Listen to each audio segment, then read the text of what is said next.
Creature Commando. I know Sonic was definitely gooning in the final episode because we see like Why? naked scaly lady. Her butt is like, never mind. You didn't see that? Come on. That's a fish lady, snake, She's dog. still, she's That's still very scaly. different. Okay? She's still scaly. Yeah, She's scaled. It's a fish. It's very different. How dare you assume? I am confused on the rules. I just can't believe that Sonic wasn't gooning over this fine piece of fish tail. I was. How dare you? Stop it. I am not always. I'm not into fish. Look at the hip ratio. Look at that hip to waist. That is crazy.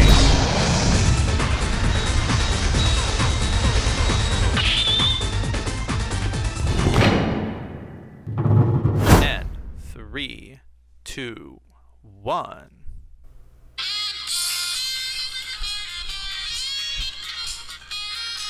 That's right. As you can hear by the theme of that's today is going to be the Conan episode. Haha, that's right. Famous manga Detective Conan's theme right there. Who is you? We couldn't hear it. Just Yeah. heard the Damn it! occasional- I saw the green I thought this is going to work No. this time. Every I single didn't hear time. anything. Unbelievable. Sorry. all I heard was legit heard nothing. Not even sounds crickets. kind of I- a background rave. Can you guys hear that? Crazy. Nothing? No. What the frick is Discord's problem? I literally lowered the noise. Whatever. Again, people at home will hear that. That's the Detective Conan theme because, haha, we're going to talk about Conan. I thought I'd do that. Welcome, everybody, to this new episode of the Combat Kings, first episode of the year. And we're very excited to be talking about some exciting DLC character. Exciting. Hell yeah. Clive, guys, let's go! So excited to be talking about that guy. Finally, He's very flashy. It's kind Clive. of controversial. People were talking about him. No, I'm just kidding. We're gonna talk about Mai. You know, everybody's favorite there. You can customize Clive to look like Dante, or just mod that's him cool. into Dante if you're on PC. So True. You can mod him. Yeah. Actually, I think my friend did that and just did like really cool combos and stuff. I like how even Mighty Keith made a full video about how busted and like scrub friendly Clive is, and I'm like, well, yeah, he's the Final Fantasy character. It was the same with Noctis and Tekken 7. True. Well, I've got a friend who made the joke that finally Clive is in a game with more than one combo. True. Yep. One combo. There are actually a lot of moves that he does that are just ripped straight from the game. It's like, oh, wait, that's the Yeah. Clive. That's the 1-1-2 combo he does in Tekken. I can play that in the new Final Fantasy and stuff. It's kind of interesting. My girlfriend loves playing Tekken, but I felt bad fighting her with Clive because she's playing Kuma, just doing regular like bear attacks, and I'm doing these like stupid over the top cinematic full screen laser beam bullshit, and she's like, what? It's like her exact impression, like, what's going on? And I'm like, yeah, sorry. You put on Justin Wong. You gotta learn today. You gotta learn today. To be fair, she's pretty she's not one of the people who falls back on the simple mechanics. I showed her the like basic combo mode and all that, and she went, well, I'm not really playing if I do this. And I'm like, you're one of the good ones. You're definitely a keeper. Like, she wouldn't use simple mode in Street Fighter. She refused to use, like, you know, the simple inputs in Tekken. She's not going to do it. She's not mashing the auto combos. She is not above spamming a good move if she finds it, though. If she finds a good move, she's not above doing it over and over again, which is correct. That's how you should play. Of course. Of course. But as you can see from the beginning, this will be the Conan episode. But before we get into that topic, I feel like there's some interesting things that we can, like, talk about first, such as, why is this episode out so late? But I mean, trust me, this will get into some interesting territories. But first off, I suggested like a week or two ago, be like, let's do the episode when the Conan trailer drops. I feel like that will be having more topics whenever that happens, essentially. I expected the Conan episode or the Conan trailer to drop like a Tuesday or a Wednesday, because that'll be like 1 week before his release. No, they had to delay it to like almost Friday for the Combat cast and Conan to come out, and it's like, well, great. I had plans during that day, so unfortunately I can't make it for that episode. I had like reservations for a scary house with my Nice. friends, and Fun. we had these reservations for like 2 months basically. And so it's like, okay, meet up with them at Friday and then go to the event like Saturday. So today is Sunday, which is why we're recording this a lot later, and hopefully I can get this episode out before Conan actually comes out and our opinions will be irrelevant, essentially. But you know, it's actually also kind of a blessing in disguise for myself because I got to have a lot more time to work on my video. Well, the script of my Slux video, because I know people are wondering when that's going to be happening. And as of right now, I have completed my script for chapters 8, 9, 10, 11, 12, 13, and half of 14. Wow. So I believe I can start making the videos in February, or the first chapter will be out by the end of February. Hopefully.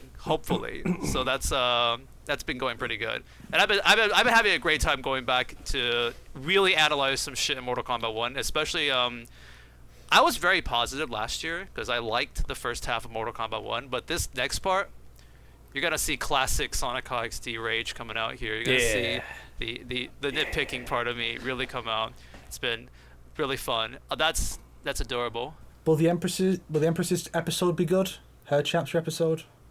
Honestly, that's currently the longest one I've got. Nice. I have the most to say in that I mean, that is the episode. turning point, so that does make sense. Like, it's like if you're gonna have the ones you expect to be the longest would be the first one because that's the introduction, the reptile one because it's reptile, and True. the turning point. Even chapter 15 doesn't have as much going for it because there's fuck all story there. Yeah. True, it's just a giant event. Currently, like, my longest chapters I've written is chapter 9. I surprisingly had a lot more to say in chapter 11 than I expected. Chapter 12. And yeah, those are currently like the longest ones that I can think of right now. I will say one thing that I'm very enjoying is continuing listening to the descriptive audio and her sass. Yeah. It's very fun. I told you, man. You know the he advances on Madame Bode like joke I made Yep. in like chapter 1. Oh, she says that a lot more times. You Like, what? he advances on him. I was hoping for that. You know, when I did that video talking about like the behind the scenes stuff for chapter 15. I was hoping there would be one for when the characters running up the stairs towards Quan Chi and Shang. So I was hoping the fighter advances on the Deadly Alliance. So I had to basically manufacture a version of that. Oh yeah, I remember that. because they don't do it, and I'm like, no, it'd be so funny if it's like, oh yeah, I'm gonna have a threesome with Quan Chi and Shang Tsung. Hell yeah. I will say I haven't started chapter 15's descriptive audio yet, but the only thing I did hear was like whoever you pick, like she won't say it, she'll call the character the hero stands there. So your character is called the hero basically, which is it's kind of interesting.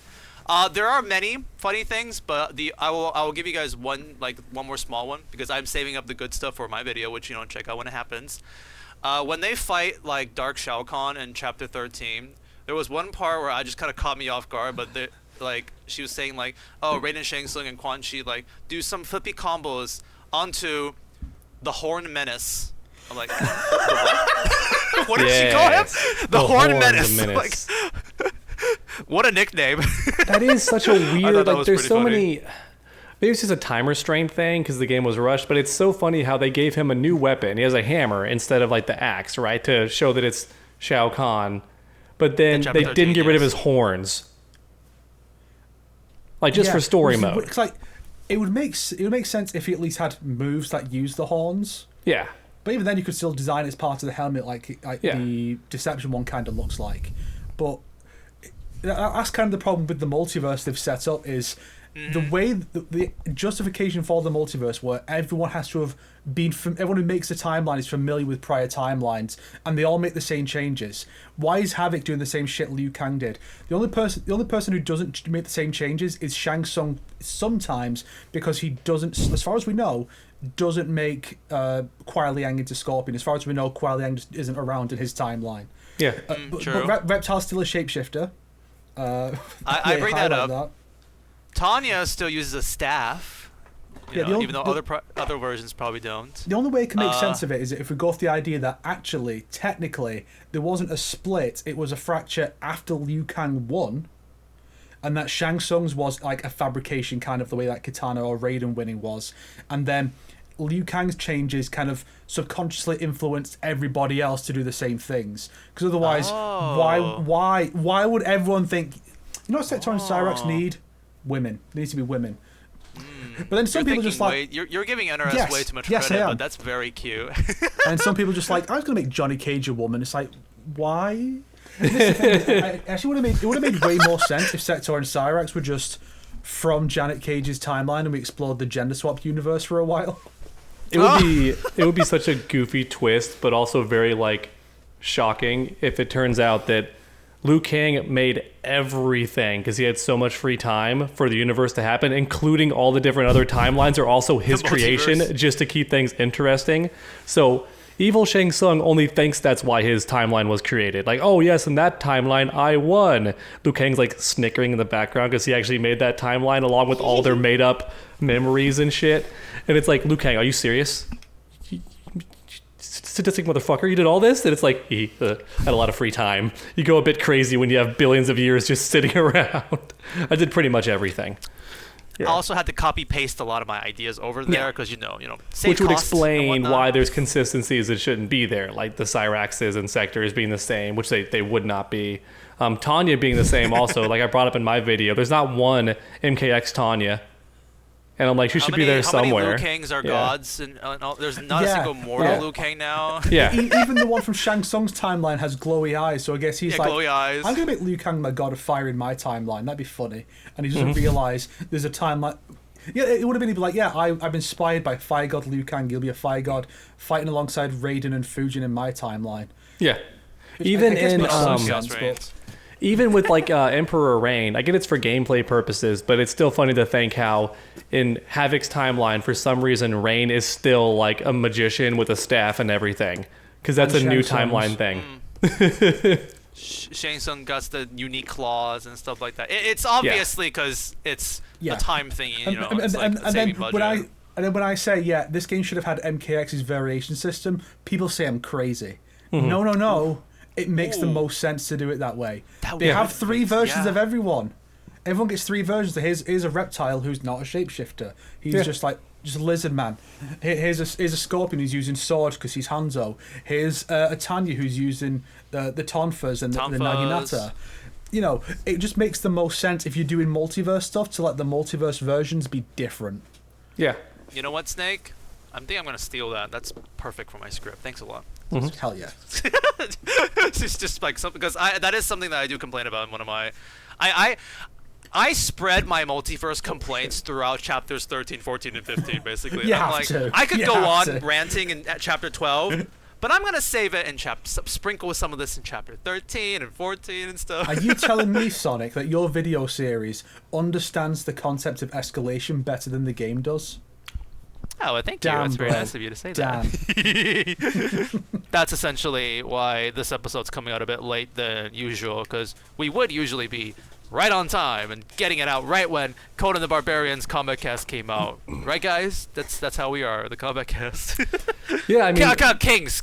We're still better than them, though. I mean, NetherRealm can't even space out their stuff because for some reason, I think they just want more people to watch the Combat Cast. So they withheld the gameplay trailer just so they could debut it on the Combat Cast. And it's like, you could have just had it 1 week earlier or like 3 days earlier. Can you give the content creators something, please? Like, I mean, come on. One of the things I found funny is that the Race Against Time thing in Towers of Time, where it's like every fortnight you get little rewards and whatnot. Well, the one just ended on Tuesday, and the current one is 1 week in length because it has to end before the season ends. So I didn't know that. Yeah, so this one is funny. 1 week instead of 2. Interesting. because they have to, otherwise we bleed into the next season. You can't do that. Yeah, that means you only have 1 week to get your free dragon crystals, then, right? Or does that matter? Yeah, it would be that. I think it was an easy one though.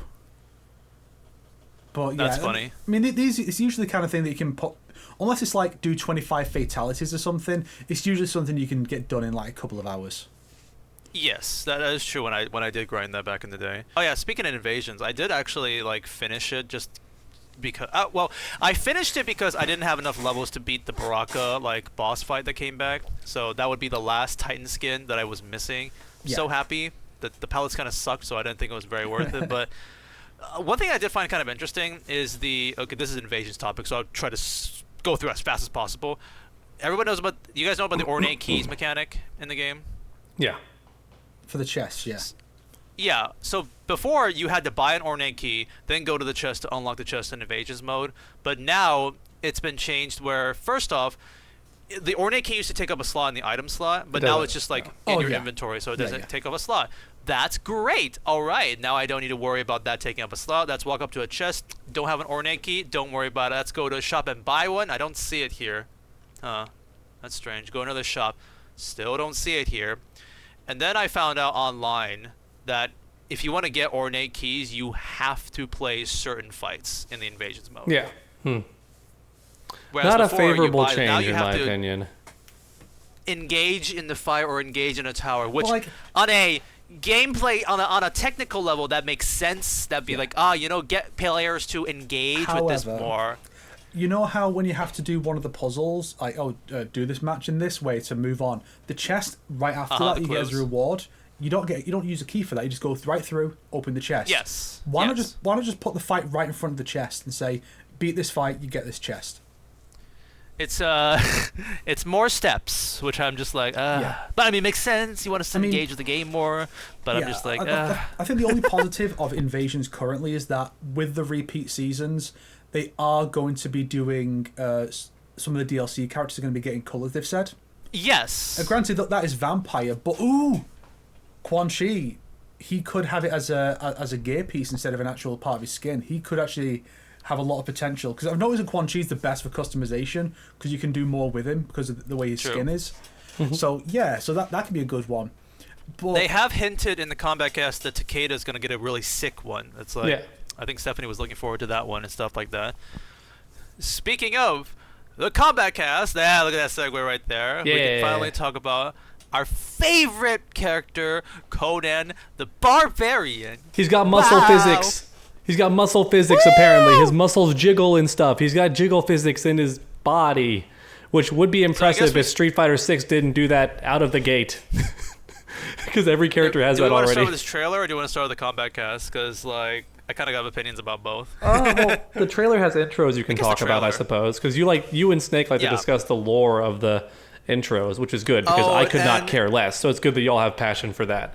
And unfortunately, I don't think we're going to take up a lot of time with that here. Yeah, there's not too many which I interesting think you're going to be ones. shining a bit more. Yeah. Do you have any special attachments to Conan, Snake? Do you have anything you want to say about him? I have seen the original.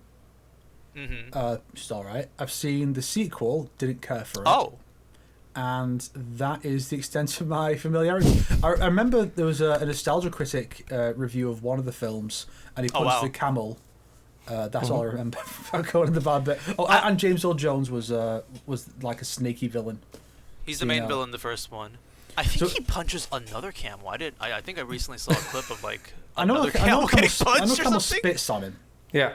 That's the first movie. It spits on him and he just punches the camel. I think he punches it, and I won't be surprised if he punches it in a sequel, because you expect it to do the same thing again in the sequel.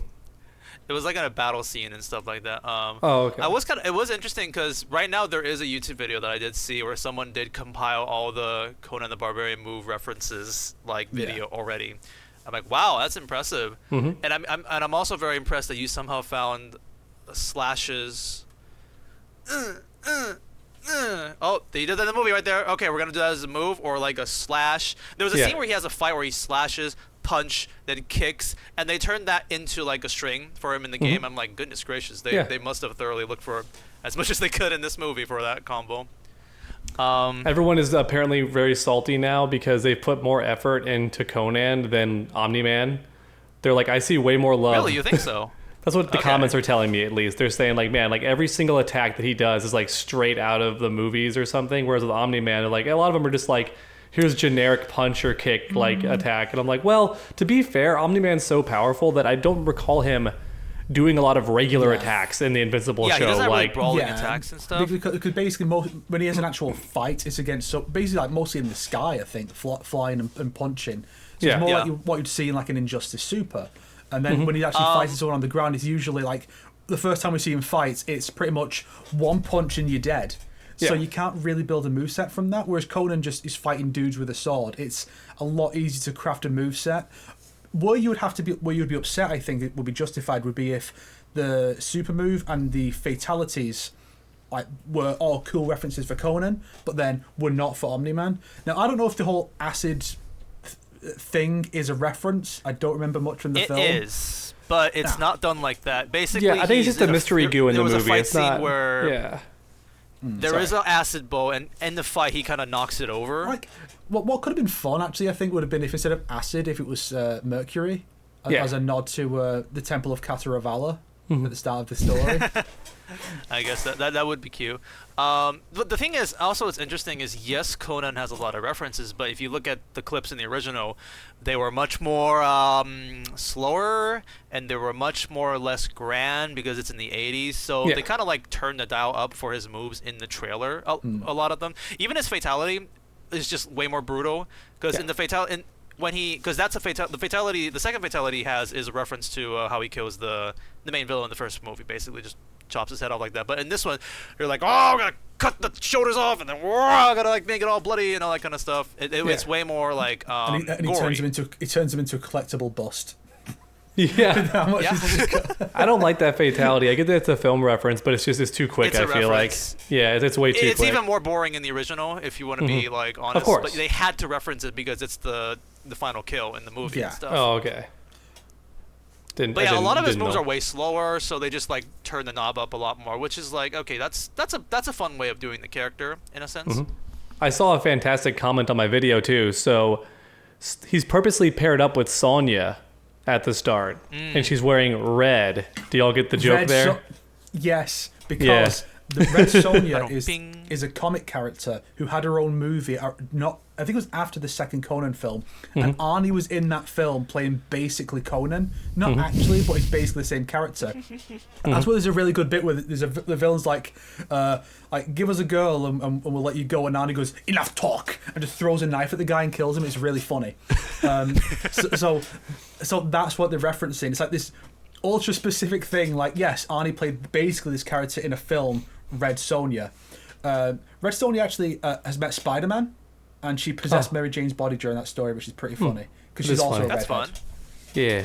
Yeah, I like seeing finally some more obscure like references that they could think of that only like really small margin of people would like notice. Because I know Snake, you always love being like, oh, who are they gonna pair the cameo fighter with this character? They're gonna pair with this. They gotta pair with that, and nothing comes from that. Usually, it's just whoever the newest cameo fighter they can think of and whatnot. Yeah. So there is actually something here that's really cute. I would have expected Farrah just because like she kind of has the look of someone who could show up. that's what I was planning to do with Fob, because I like to pair the characters up appropriately. That's what I was going to do. I might have to put Sonya now because that's actually a really clever reference. I went over my head initially. And they did it in the trailer, so it's like it's somewhat canon, I guess. Just imagine in a perfect world where NetherRealm is not crazy rushed. Maybe they could have even made an outfit for Sonya that like references it, like where she's wearing medieval armor or something. Could have been awesome. Yeah, but or just the cameo fighter as her, like she is the cameo fighter. Like that would have been so dope. But they don't own the do they? No, they should own the rights to her if she's still WB. They could definitely do that. Yeah. But one of the funny things actually is that I forgot. Yes, that's it. So in the MK1 prequel comic, when Johnny Cage is on the boat, Kano is attacking him saying, "Say it, Cage. Say I'll be back." And he's like, "That wasn't my movie."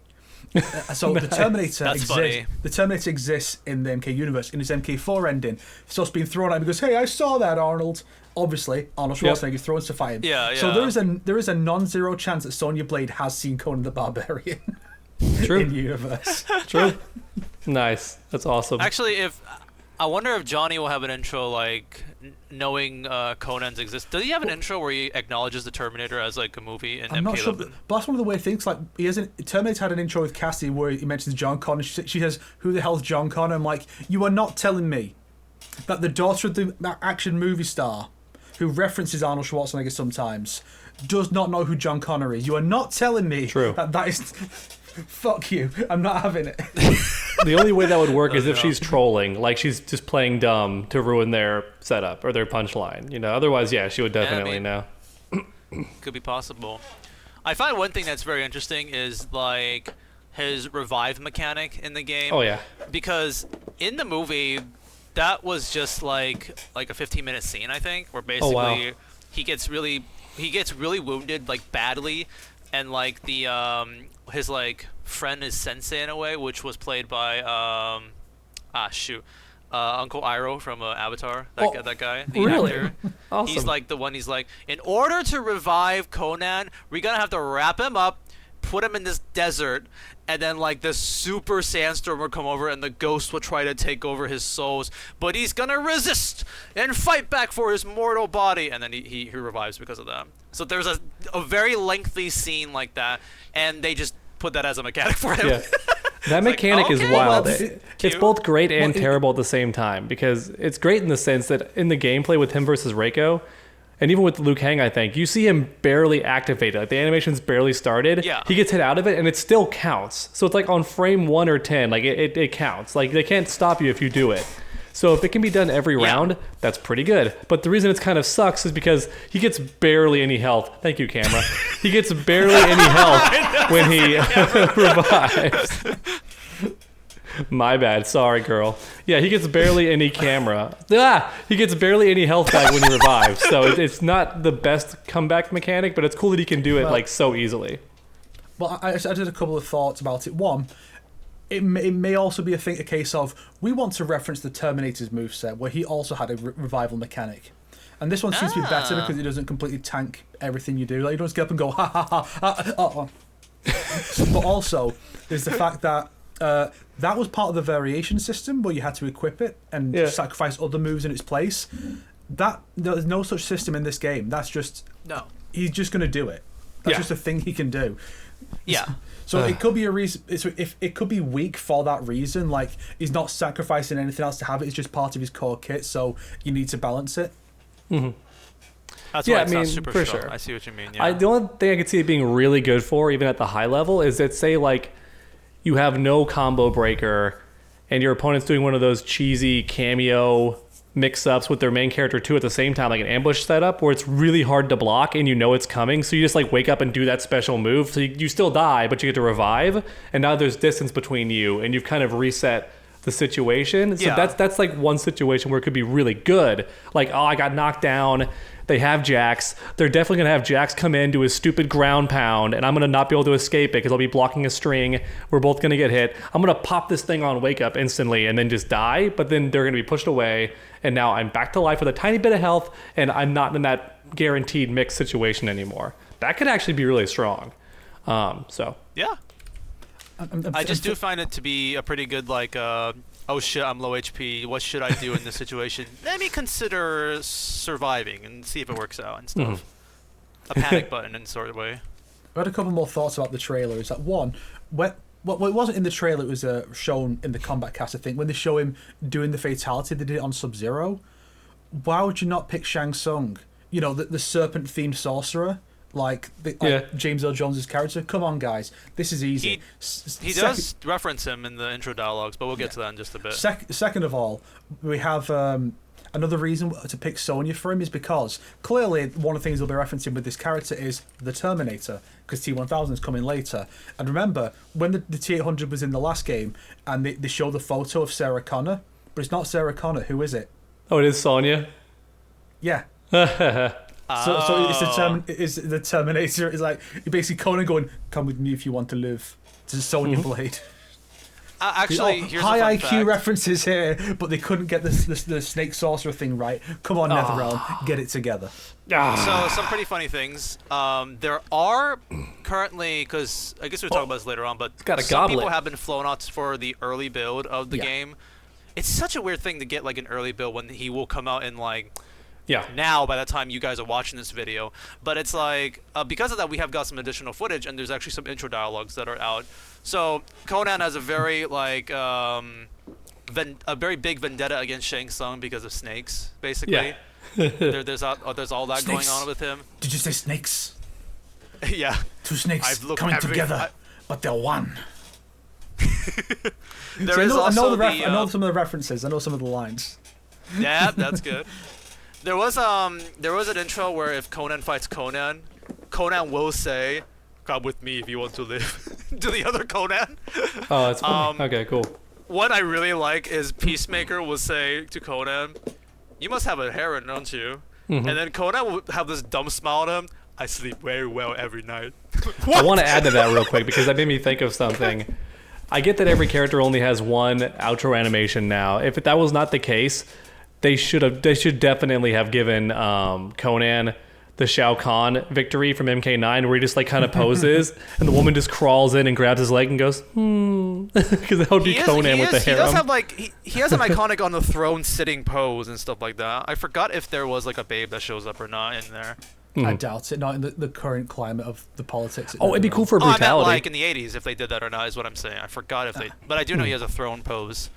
Here's a fun fact I should also bring up but when Conan was revealed back in the day, I did say, I'm like, okay, I get it's the poster that he wears, just the, what do you call that? I don't want to say, it's not a thong. Loincloth? Right? Just the trousers? Loincloth. Loincloth, thank you. Yeah. And he just wears a loincloth and that's it. And I'm like, okay, I get that, but in the movie, he literally only wears that for one scene, and he actually wears multiple different outfits throughout the movie. But I think he does wear that loincloth more in the sequel? Because I have seen clips where he does wear that more. So it's like, okay, maybe it isn't just a one-time thing. But, yeah, so I'd like to correct myself there. However, it's also the poster, right? He has the sword in the air and he's on the mound, which they reference with the victory animation, it's too. It's the iconic look for the character. Yeah, so they kind of got to do it. Yeah. Yeah. But what was I talking about just then about the throne? Shoot. Either way, here's a topic that I can switch to. Yeah. How's that voice acting? A big improvement over the last one. Mm-hmm. I'm still very flabbergasted that Arnold won't lend his voice. Like, Stallone did it. Come on. I think if you listen to more of his intro dialogues, it's a little bit cringe, in my opinion. And at least in the Terminator, sure, but I mean, in the Terminator, he's also more emotionless because that's the Terminator. Yeah. Here, he is trying to do the Arnie like. I have noticed that if you listen to him, like his battle grunts, there's a lot of. Yes. Wonder how Arnold feels about that. Eventually, giving his intro dialogue some listens, they are kind of a bit more like, in my opinion, at least. The two voices kind of gives me the impression of as I understand it, Call of Duty Black Ops had two different voice actors for John F. Kennedy. One for the campaign, that's an attempt like a serious impression, and then the more cartoony kind of Diamond Joe Quimby kind of version for the zombies mode. And so the T-800 is the campaign version, and then you have the zombies mode version in Conan, where he's like... every time he makes a grunt, I'm just picturing the bit in... Total Recall when his eyes are bulging out because they're about to explode on the surface of Mars. He's like, that scene scared me so much as a kid. Like, I did not like that. Stop, you bastard. Lock, you son of a bitch. For those of you who are listening at home, Snake was like raising his hand and pointing the camera saying you bastard. I love that he has a goblet. Anyway, it's such a nice touch. Because for those who didn't watch my Kenshi blindness video, or for people who did and then were like, yeah, I'm going to post a timestamp for when to skip the ad, because that's not disrespectful at all. Fuck you. Totally is. I got a new webcam as part of a sponsorship, and so I'm using that in this episode. I actually was using it last time, but I was about to say, like, you totally didn't use this last time. I hadn't set it up properly, so it was... that's why it was a bit fucky. It should be better this time.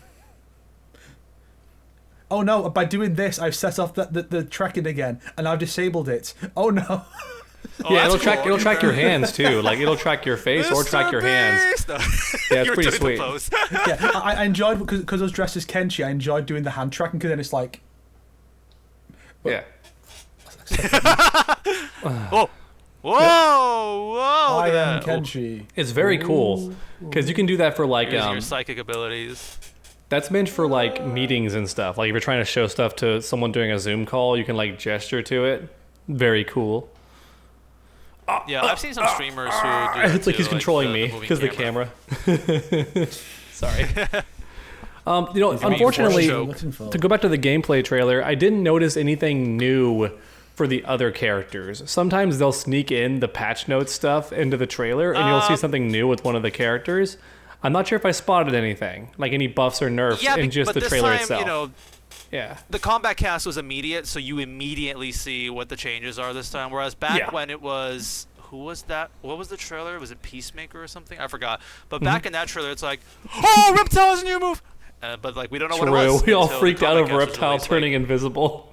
Yeah, new way of turning invisible. And that was a huge buff for Reptile back in the day. I was pleased. I would say one thing I actually do really like about Conan, I love his projectile. Yeah, where he just grabs and tosses the cameo. I also love that you can do that even if the cameo is not available for a move. You can still toss them. I was like, yes. I wonder if I thought it would hurt the cameo, but it doesn't really like hurt it that much. It's just a timer now, basically. Yeah. I wonder if that could be why they didn't use Farah, because people might think, oh, is Farah getting a new move? Like, no, that's a Conan move. People are still wondering. People are still wondering. Can you throw Motaro? Can you throw Goro? And I really hope so. That was the first question.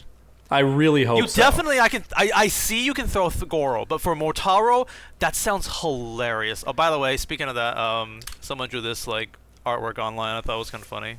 Just like Conan the Barbarian and Combat Cast in a nutshell. People were his face. Ow! I love that. Is Motaro like her? I wish they had unique victory poses for certain combinations of characters, like, because the idea of Conan and Motaro just there, Motaro comes up and Conan goes just punches him like he was a camel, would be so funny. And then Motaro's just there like unconscious next to Conan, goes like Motaro will be pissed by that. People were even saying that it would be cute if, like, for just those two characters, Farah and Motaro, he has a different throw. Like, that would be fun. Now you're following me. Okay. Hey, now you activated for some reason. Gosh. Download the OBSBot Center app, dog. Yeah. But so people were saying that because Motaro is bigger, he should have a different toss animation, and because Farah is smaller, maybe he bowls her instead or something. It's a low. Like, it'd be funny if they had different throws for just those two. It's probably not going to happen, but that would be really cute. You know, technically speaking, actually, Farah's assist is people throwing her like in 3 different ways. Conan now just adds his own way of throwing her. That's what I was saying. Like, that could be why they didn't show it off with Farah, because people might think it's a Farah move. Literally, and not a Conan move. Exactly. Oh my God! Is Farah getting a new move? They have a different way of throwing Farah. Somebody please do the meme of like first time, but have it be Sub-Zero, because he's been throwable for a while now, ever since Chaos Reigns, when he got the new, like, he can turn into a clone and you can throw him. Throw his ice. Yeah. True. That's actually good. That's you should do that, dog. That's a very easy meme you could just do, basically. Get your engagement on Twitter. Yeah, I do need to get back on Twitter. I've not been doing very much. You've been posting some comments. I've noticed. I've been commenting, but not posting my own stuff for the most part. My only post was just me actually complaining about how ever since they added the 2 characters to Marvel Rivals, I've noticed people are getting their ultimates way more often. And I'm like, what happened? Was there an update to how you get your ults? Because Punisher is ulting every minute and a half, I swear to God. Like, you know, judge, jury, executioner. Like, he just did that like a minute ago. What is happening? The game has always had really fast ultimates, especially compared to Overwatch. Yeah. But like I notice it a lot more when it's like I'm saving my ult to counter someone else's ultimate, and I'm like, I died. I mean, it's okay. I'm gonna still save it. I died. It's okay. I'm gonna still save it. And the other person that ulted in front of me already ults again. I'm like, oh shit. Maybe I should have ulted like 5 minutes ago. What am I doing? Exactly. It's possible it's down to people just being better at staying alive, so it builds faster because when you're alive. Well, also they said that Punisher did get a buff where his default gun doesn't have a spread as much anymore. So he's just landing more bullets apparently, so that's why he's building it faster. And I'm like, oh, okay. I would say maybe people just like maybe healers are figuring out their characters better, but a good healer also requires the other players to not be stupid assholes and who overextend every time. You let your healers heal you idiots. You know what I hate? There actually is, like, I've seen high-level players. This has famously been the way of things since, like, World of Warcraft. Like healers never get the respect they deserve for the tanks. All the time. What I've always hated is when they're behind enemy lines. So they're not even near they're not behind the enemy lines. Sorry, when the person you want to heal is like safely away from the enemies and you can actually heal them, but for some reason they won't fucking stand still. They're still like just doing this in place. And I'm like, why are you doing this? You're not attacking. You're way too far from the enemies. You're not engaging. Just stand still and let me heal you as optimally as possible. They're just like, circling in place are or you doing playing whatever. Luna, or are you playing like? Well, anyone that has to Invincible? actually aim, because some characters like the healers, like Mantis, it just finds them. So who cares if they're moving? But if I'm like doing, if I'm doing I don't mind Jeff or with anybody Mantis else, like or that little strafe Adam. just makes you a little bit harder to heal. And I'm like, why? Anyway, how to get that out? I think that's a healer aiming issue. To be fair, I had the one experience where I literally saw a Black Panther fighting Star-Lord, and I'm like, Star-Lord was 1 HP, and I'm like Luna Snow, so she can only like heal with her left click. Yeah. Miss. Yep. And then I die with him. I just kind of slam my head on the keyboard. It's kind of Yeah. my fault in a way. I could have hit him like any shot there. I just. It can happen. I think I switched off immediately. The meme of the teammates not only going too far, like Snake said, but also just ignoring your healing is also funny too. Like how Cloak and Dagger can put a literal healing dome on the fight area, and she's like, "Why do my allies avoid it?" They avoid it like it's the play. Nobody knows about that. Nobody, not even Cloak and Dagger players know about that. Apparently, it's always like, "Here's healing, thanks. I'm gonna immediately move out of it right now and die." Yeah. And then here's Jeff the shark with his little bubbles, and they avoid the bubbles too half the time. It feels like, and you're like, dude, the bubbles are literally like almost an instant revive for some of you. Like the duelists, you almost get full health when you touch that thing. Can you please like step on it? Have you seen the Twitter clip of someone saying like, "This is a try-hard Jeff," and it's like someone's playing the game, and all of a sudden the VCs be like, "Can you touch the bubble?" Like, oh, he shouts that. Like, Okay. Oh, geez, the try-hard Jeff. Back to Conan. We gotta get back on Mortal Kombat. Otherwise, we'll Yes, get back to lost in the Conan. rivals conversation forever because it is such an addicting game. That's why. Absolutely. That's why if Warner Bros. And NetherRealm was smart, they would have made an MK hero shooter. Yeah, people are joking. They're MK definitely hero thinking shooter? about it now. People are joking. They're definitely thinking about it. Like, why Oh not? no, it's a little late in my opinion. But Sonic's there like, haha, an MK hero shooter, as if that's a ridiculous idea, while just talking about the game where Bruce Banner's packing a gamma gun and shooting people. And Yeah, also what when I'm Hulk saying has a is, shield. I think WB isn't looking at a hero shooter; they're looking at mobile games. Because mobile games make all the money, right? Ha ha ha! Onslaught! Ha ha ha! I'm so glad Suicide Squad failed, WB. You had that coming for a long time. Fuck you. Oh gosh! Now that you mentioned that, everyone watching this video, just for fun, we're not going to talk about it because it'll take too long. But just for fun, look up the actual ending to that game, like the true ending. Now that all the DLC is out, they did finally ended exactly what recently. some people Congratulations. predicted. They made it all not matter. It was like, oh, it turns out that was not real. Except the part where it's narrated by Harley Quinn. She's like, yeah, it was all a happy ending, while it's showing a picture of the statue of Wonder Woman because she's still dead. I love the meme that Batman hates Wonder Woman in that universe, which is why his plan involved her dying and only her. It's like, why did Batman like do that? There was actually one part that now, especially because like, well, spoilers, I guess. So it turns out all the characters you kill in the Suicide Squad game are clones. So Yeah, they're not. which we all actually saw dead. coming. But Yeah. there was now like that one scene where I now feel genuinely very anyways, around the credits scene at the end of the game where they give this really heartfelt moment for like Batman passing away, and it's like, well, actually, he's not dead. It's like, well, you know, that was all supposed to be a really heartfelt moment for Kevin Conroy, right? Yeah. But then I have no proof of this, but it's my headcanon or my theory that was not the original intended ending. They did want it to stick, but they saw the crazy amount of anger and backlash, and they were like, okay, fine, they're not dead. Well, that's the thing. and also, because a lot of people, the clone plot was all really relevant in the main plot too. It's like, why is this happening? Why is that happening? It's like they were trying to hint at it, but I just think they didn't have enough time to really flesh it out in the DLC. So they're just like, painting. Yes, there it is. It's the clone plot. Okay, bye. Because that was one of the things that the original, a lot of people are making it out as if this is just a cop out. They just came up with a couple months set ago. up. Yeah. because there's a big focus on the Flash's finger getting cut off, and then during the boss fight, he's got all his fingers. Oh, and there's just okay. like small. Stop it. and there's more subtle details, like when like Green Lantern's ring doesn't just fly away when he dies, like and Shark can just put it on and use it, or Superman being immune to kryptonite. Why is that? Brainiac didn't alter him; he's just a clone. That's been the plan from the start.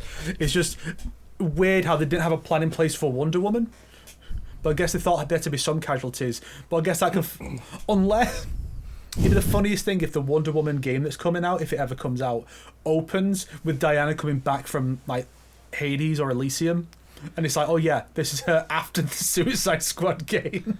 Have they ever confirmed if that Wonder Woman game is going to be set in the Arkhamverse? I doubt it is, but I remember a thing around the time it was announced where James Gunn was talking about the idea of having, like, the way the movies are all having a shared universe, the game's doing the same, which could be cool. It's just that after Suicide Squad, I'm sure they were like, you know, like how there was that reference to the Avengers, and it's like, oh, they're off on the West Coast in Spider-Man PS4, and then it got removed and I think put back in again.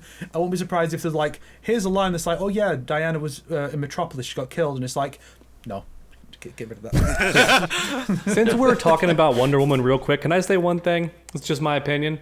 For all the terrible faults that game has, and I do not like that game, I think people who were calling Wonder Woman ugly, like saying her face was ugly, I don't agree. That's a weird take in my opinion. She looks very fine. Trust me, when people were hating on this game, they hated every angle on it, and one of them was hating on Wonder Woman's design. But she looks completely fine. Like, I don't like. She looks way better than the Injustice 2 Wonder Woman, who even then they were trying to make it look like a real face. So she's not ugly. She just looks real. Whereas in, like, you know, a lot of the previous depictions, it was like either a supermodel or something that did Wonder Woman. Like, I get it, but the Suicide Squad Wonder Woman, to me, looks like someone who can take a punch, which I think is how she should look.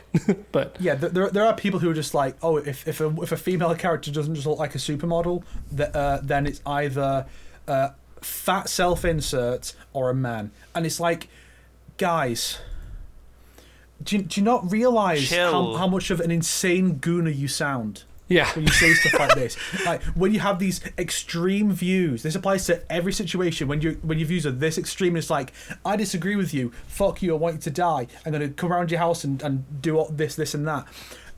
You sound insane, and people then have free license to just not pay attention to anything you say, even if you have a good, valid point to make. Yeah. Like, if you like, there are plenty of criticisms about the weird gender swap stuff going on with the MK, right? How there's so much of it is weird, right? But when you then go, oh, Janet Cage is a trans self-insert for that trans man, as they'll say. How dare they make Cyrax black? But like, when you say stuff like that, then people just have free license to go, this person is a terrible transphobe. I don't need to pay attention to anything they say. And even if you have a valid point about anything, they can just disregard it. Try and be more reasonable, rational, and say, I dislike this because of this. Not, I dislike this because it's a trans thing. I hate trans people, or I hate them. I want them to... You know, sound like an insane sneako type person. Stop tracking me.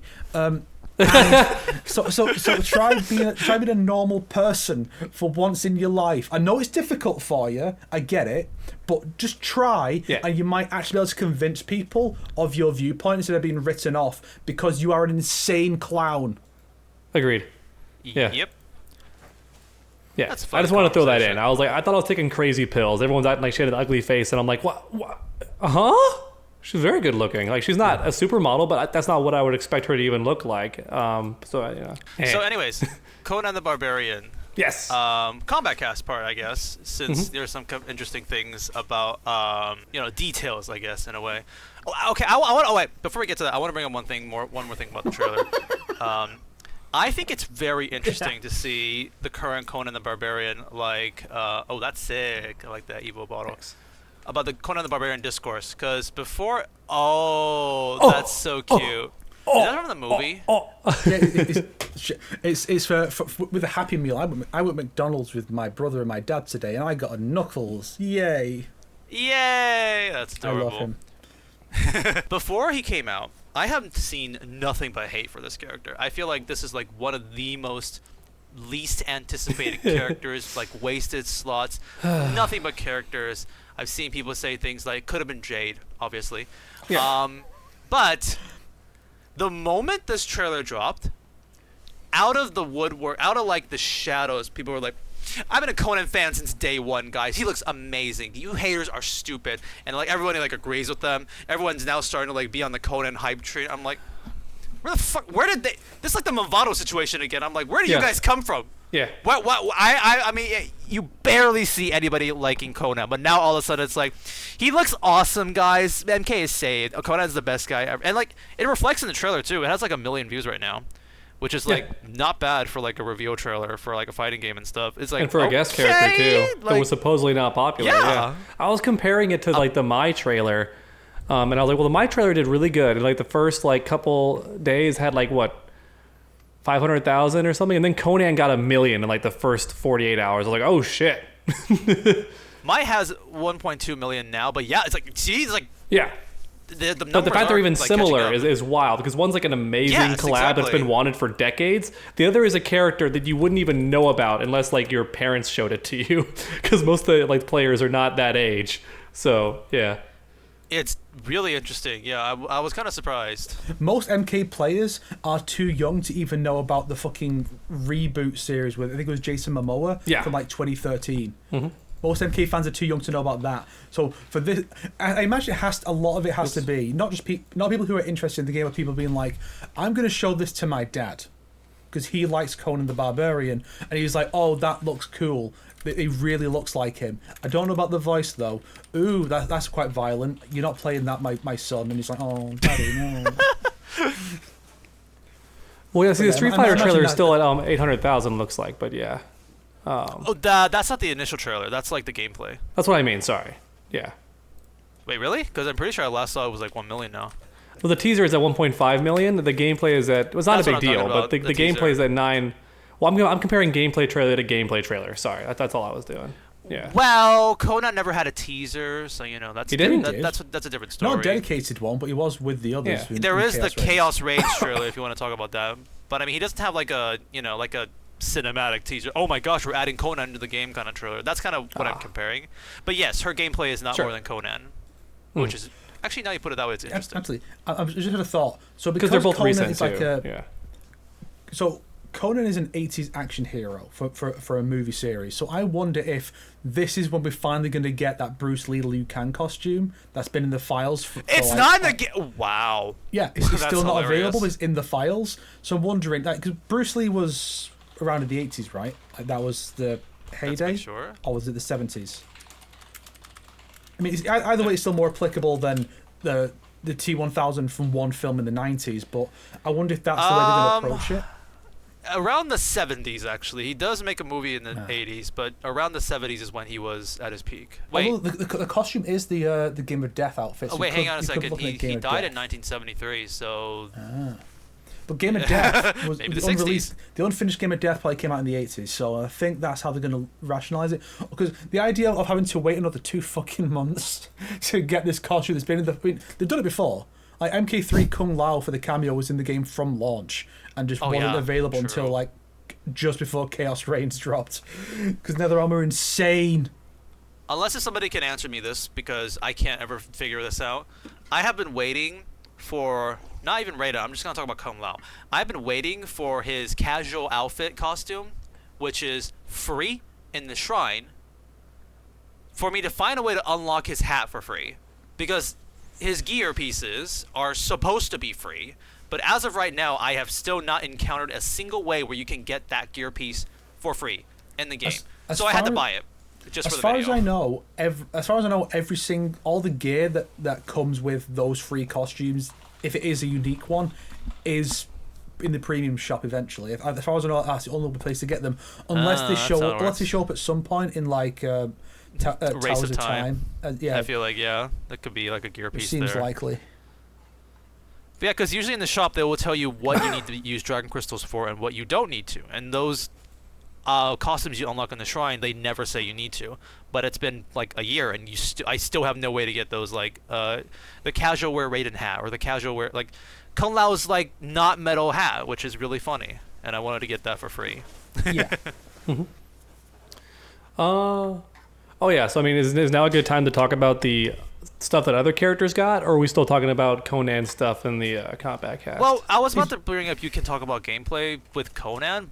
How about we finish up Conan, then we bring up like the new changes for Kitana and Reiko? Yeah. So I'm going to talk about Conan gameplay. Why don't you stuff? gush about his gameplay? Yeah. Why don't you gush about his gameplay? So one thing I noticed that they did not point out at all in the Combat cast, I think they just forgot. It looks like his jumping kicks are like his sword slash, and not like a kick.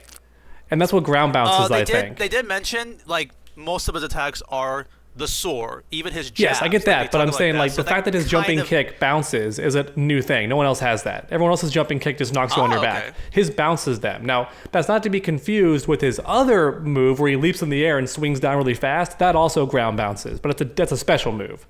But that's why in the gameplay you see a lot of jumping slash. Then the second he lands, it's an instant slash again that bounces on the second time. That's him doing a jumping kick into.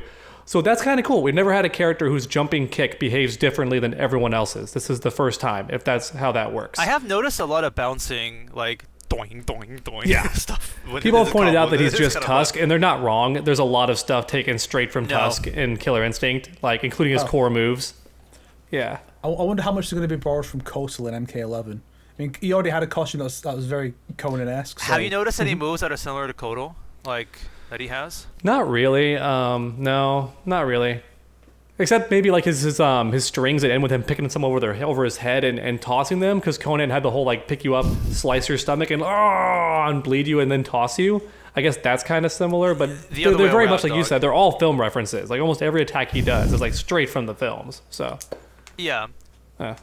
Tossing people is funny though, and you got to mix up. You said Conan slicing and blooding, where it's oops, yeah, I do that all the time. Sorry, I do not know how to word. You would think as someone who talks for a living that I would not make mistakes like that, but it's actually the opposite because I talk so often. I'm even more of a flagrant disregard for what I say, because I just do it so often.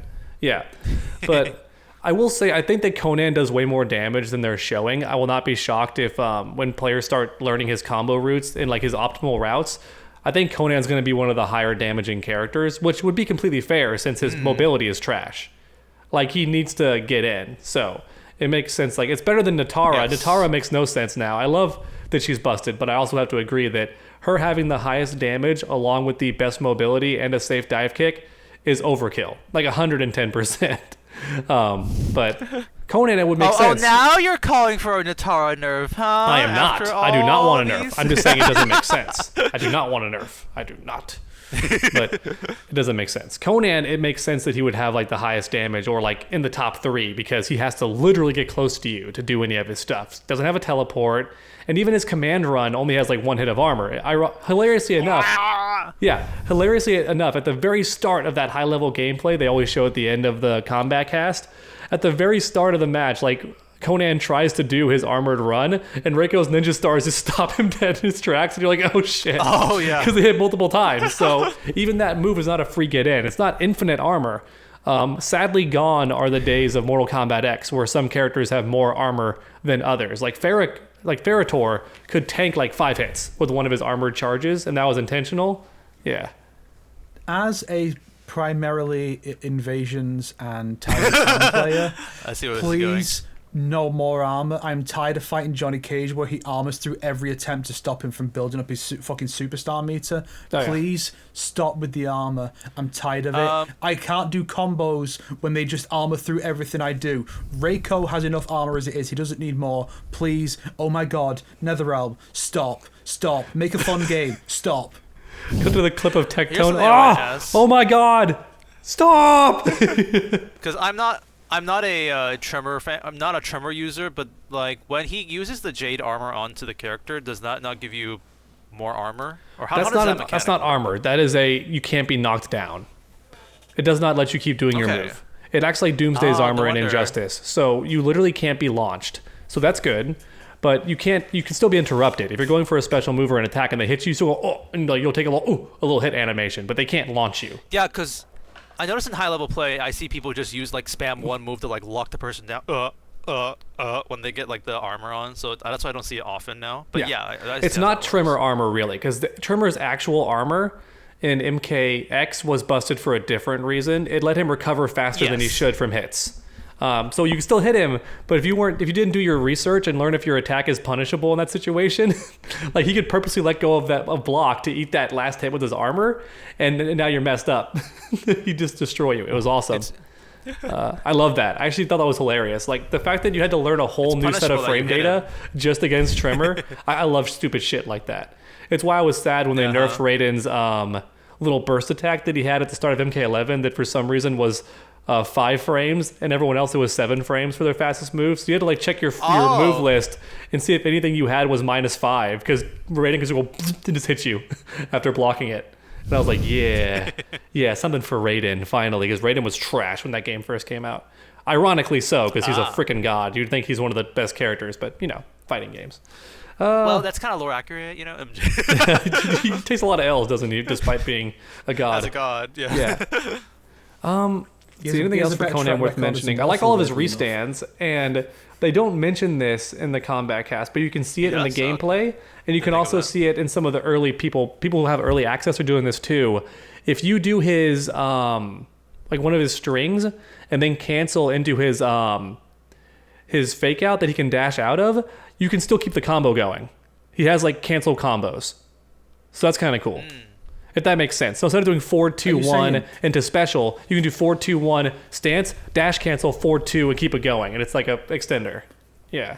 Kind of like Ermac. Are you saying you can keep that combo going by liking the video and subscribing, dog? You were trying your best to get that in there.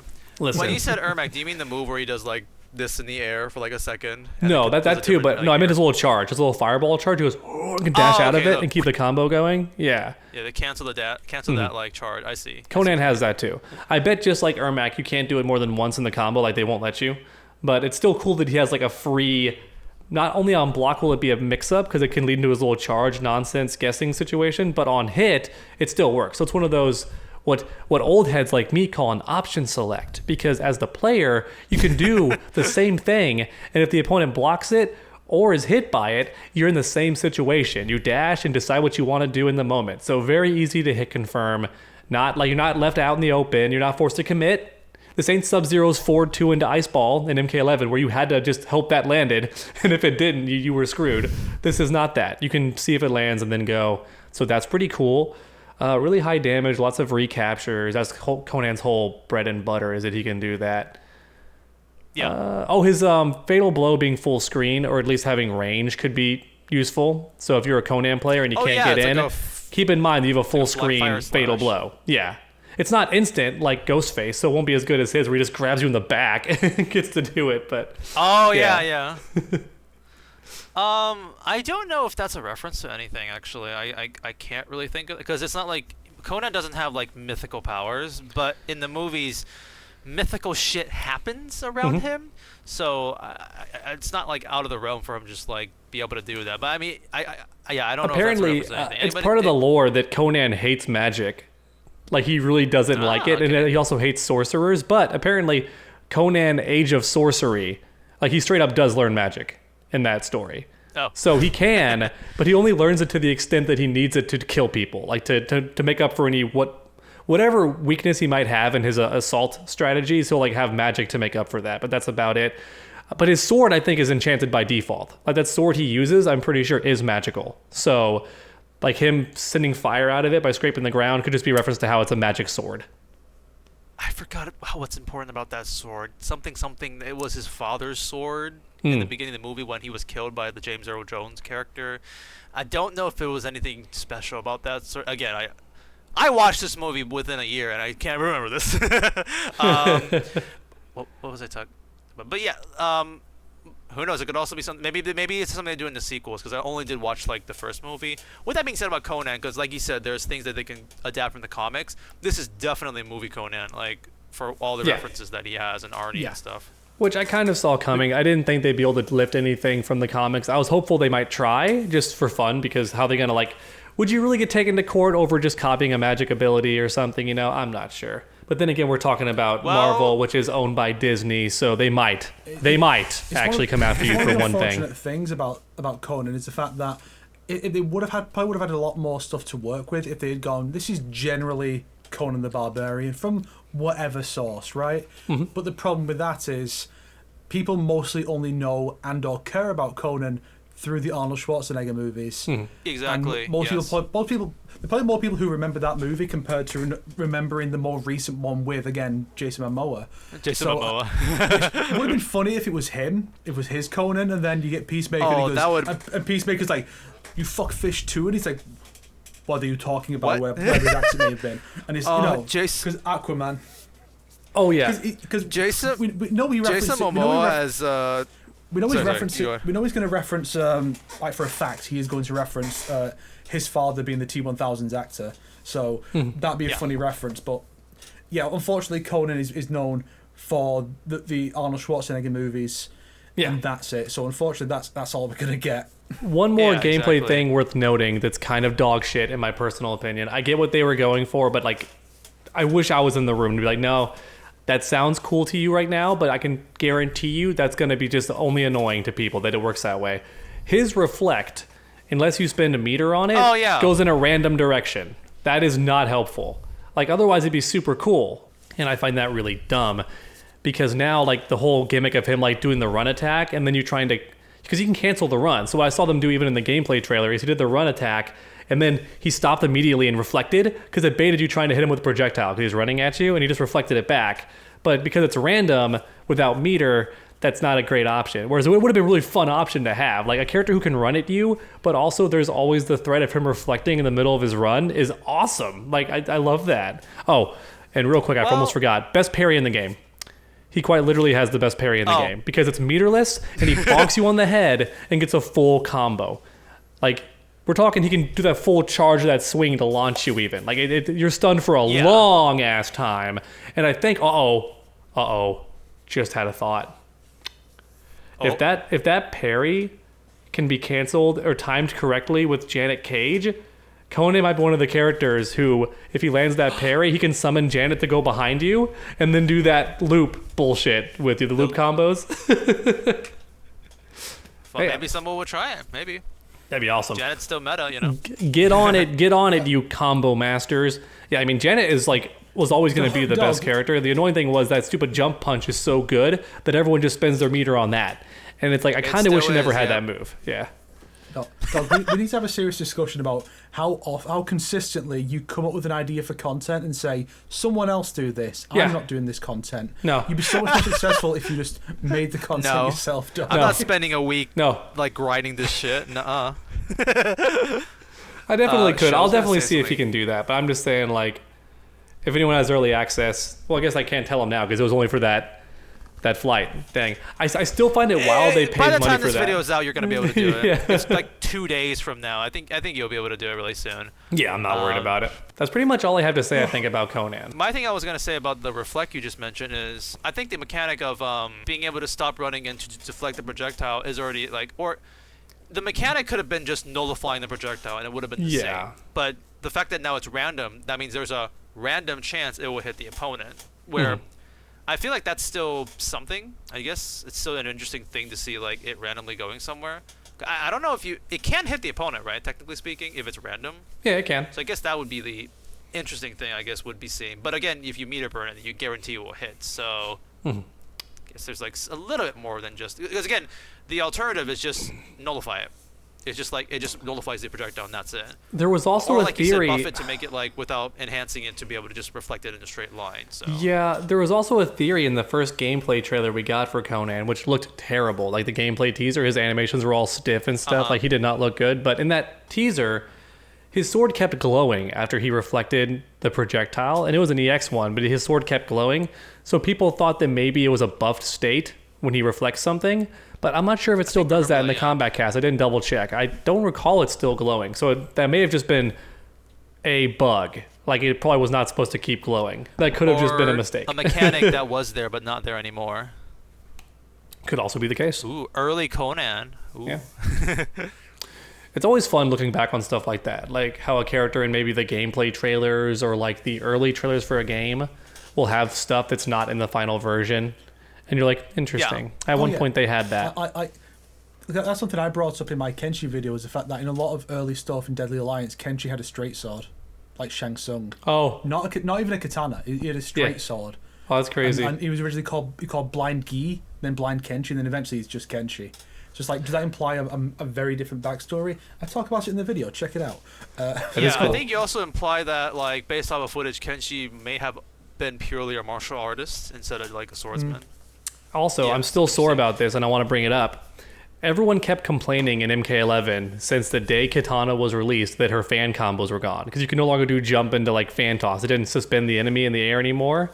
and you couldn't like dash after it, which is true. She lost that in MK11. Yeah, in MK11 she can't do like those traditional fan combos. But here's the funny part. If you watch the initial trailer where she gets revealed, her and Devore get revealed in the same trailer. She has them. She has the fan toss combos. She does like a launcher, does a jumping kick into fan toss. It holds him in the air and she dashes after it and keeps the combo going. At one point, she could do that. Then some mother flipper took it out. And I never forgive you. She's still a good character overall, and ironically, as the game went on, she became one of the better combo characters, so still funny how that turned out. But for that first month or two, when everyone could just break away the second she did the tornado lift, it was like, what is this character? Like, what it...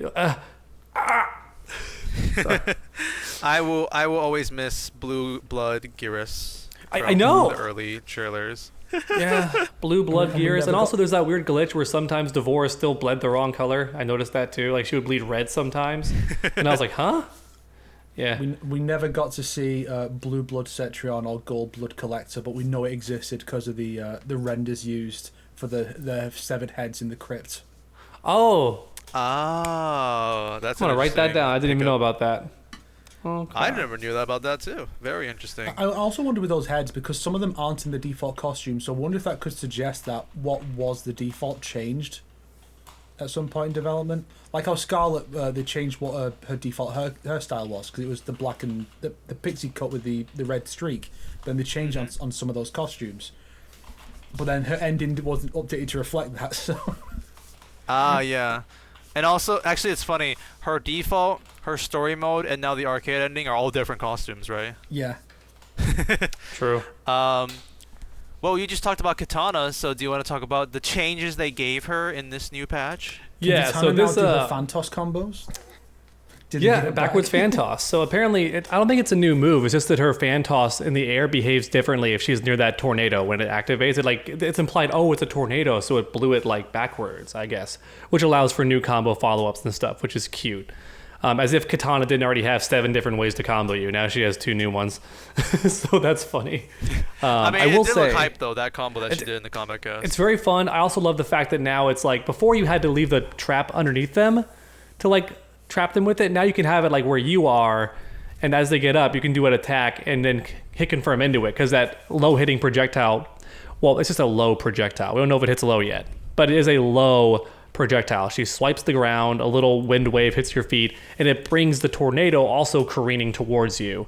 And with enough hits done, or if the trap's close enough, the whole thing combos, which is very cool. I like this, because otherwise, Katana was a very boring whiff punish character until she landed a hit, and then she became fun because you got to actually mess around with your combos and stuff. But she was very much I don't have mix-ups, I'm just a whiff punish character, and she's really good at it. But it's still, for most players, that's not super enjoyable to just play footsies the whole time and try to whiff punish. It's not how people prefer to play MK most of the time. So I'm glad she has new stuff that she can do. Reiko is the funniest one because everyone's bitching. Everyone's mad that Reiko got anything because he's already like really good. Especially at the casual level, and I'm here for it though. I love it because I've always joked that aside from Bane, and even with Bane, NetherRealm's never made a dedicated grappler. It's always been a character with everything who can also throw. I've always wanted a character who's like just mostly about throwing.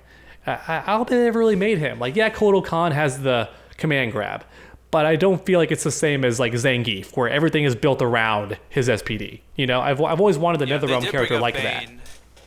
In the Combat Cast too, yeah, I remember that. Mm-hmm. So I like that, and I pointed out in my recent video how they didn't even discuss how his air command grab still hits you if you're crouch blocking, which is nuts. Oh. Yeah, if done close enough to the ground, it still catches you blocking low. So unless you just release block completely, the air grab can still get you. He just goes, whoop, and just grabs your ass.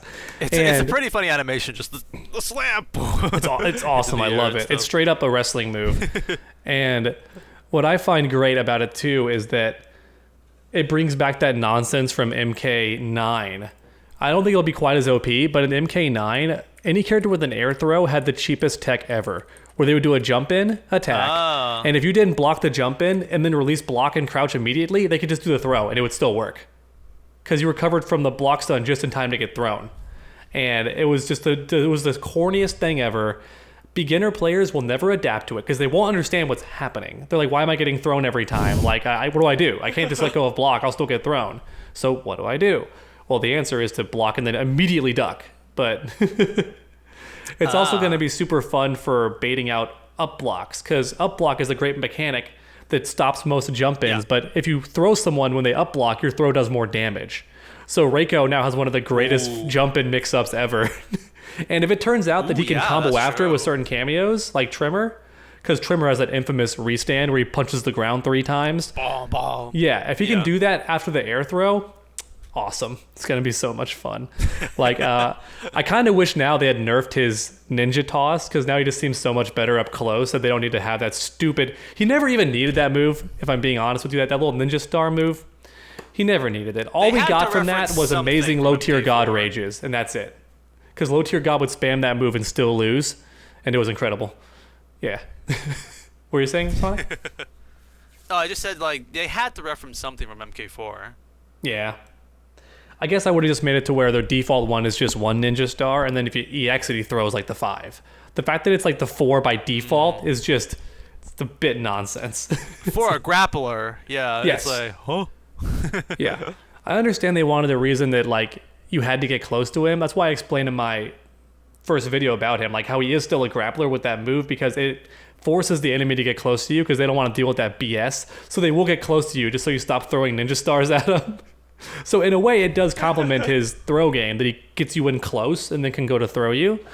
But then what's odd is that, it's kind of random now, but it's worth mentioning, Reiko is one of the only characters who doesn't have any tick throws. For anyone wondering what a tick throw is watching, it's when you do a string on block, and if you command grab after that move, it works. So if I do down 1 and a throw with some characters, like their command grab, it catches you if you don't let go of block or jump away. Reiko don't have that. Reiko does not have any button or string that he can tick throw with. Instead, he has to manually delay it. So you can do a down 1, wait a split second, and then do your throw, and it'll work. But you can't cancel into it, which is stuff that, like, Bane could do in Injustice. It's stuff that, like, every other grappler... Like Kotal Kahn was infamous for this. Yeah, Kotal Kahn was infamous for down 1 and a down back 2, and he just pick you up. And, like... But Reiko don't have this. Despite Reiko being grappler boy, he don't have one of the main grappler techs, which is doing a move on block and then immediately doing throw. He doesn't have that, so... Kind of interesting. See. Yeah. And then Raiden got a little bit of a change, too, from what I recall. Yes, Raiden got a little cute move where he just, like, explodes and launches you, which was smart, I think, Saves because... the projectile into instead of shooting it, yeah. And they didn't say it, but I'm guessing by the gameplay we were shown, he has to have at least 3 orbs out, or it won't count, maybe. Like, you can't just absorb one. I don't think it works if it's just one. That would be funny. Unless, it'd be really cool if it actually changed based on how many you absorb. Like, the burst does more damage based on how many projectiles you absorb. Assume if he had 5, it would do the most damage. You would hope. That'd be really cool. But it's got a timer, and thankfully you don't have to wait for the timer. You can make it go off yourself, as long as you land a hit or something, and he'll burst and launch him. If that move, and I covered this in my last video yesterday, but if that move turns out to be safe on block, like the burst, then Raiden's going to be crazy good, because that means you can do any string you want, and as long as you time it correctly for the burst to go off on its own, it'll make everything safe that he's currently doing. Like, that would be awesome. I'm guessing it's not going to be safe for that very reason, because that would be way too good. But I think it would be awesome. Because imagine Raiden storing that timer. Oh, they don't mention this, but also he might have Frost Tech. So, from MK11, sorry. Imagine if he stores that move. The timer's going, right? It will burst eventually on its own. What if you time it to where you throw them right before it bursts? So you get the unblockable, and then it bursts, and and then it launches them. That'd be pretty sick. But they don't mention or show any of that. Here. Yeah, Raiden does an animation when it bursts, so I don't think it's automatic. Like, whatever he's doing, it blows up on its own. Like, well, they did say it will go off, though. They did say it will go off with the timer. But I wonder if it's an animation that he has to do, you know? That's what I mean, though. I'm saying, like, what if it can be... I get what you mean. You're saying that maybe it won't come out during, like specials or throws. Whenever Shang Tsung transforms back, you know, he has to, like, go into the combo, but he has to have the animation transforming back. I wonder if Raiden will have to do that no matter what, yeah. Mm-hmm. I wonder, That's the deal breaker. If he can only do it during normal attacks, then it's not that good. If it happens regardless of anything that he's doing, it could be crazy good. we'll see. Yeah, guess we'll find out. Well, anything you can... Your camera moving there. Oh my gosh. Any final thoughts about Mr. Conan? Any things you guys want to say about this character? Like, do you like his inclusion? I mean, they did the best they could with him. I will say I'm impressed with how much they've added to him, despite him just being like, sword man. But I would have preferred anybody else. I will say that too. Yeah. I'm like Snake. I'm like, no, didn't want him. I'll be honest. This character is like, if they added this character and they called him Kotal, or even Tusk, honestly, I would have been like, oh, that's fun, sword man, Yeah. Okay, sure, why not? He literally looks like a sword man, Unga Bunga style kind of character. But the fact that this is Arnie, Conan, guest fighter, I am like, this is, again, he looks fun. Like, they actually did like a good job. They did their best. Still think this is like the worst guest character MK has added. As a choice, at least. Yeah. I think Ghostface is a little worse as a... No, T-1000 I disagree. T-1000 is the worst one, I think, as a choice. Because I disagree with that one, he's not actually, even the main 'cause- character. Yeah, but he has more potential as a character to put into the fighting game. I'm looking at that from that perspective, True. too. And Ghostface has more influence, and, like, he has, like, 6 movies to reference and, like, do stuff. Like, Ghostface is all about the references for me. Whereas Conan is reference, but also I want to see, like, cool sword swinging shenanigans and whatnot, which it's fine. I don't know. To me, if we're talking about all the guest characters, I don't find Conan to be that interesting when comparing, at least.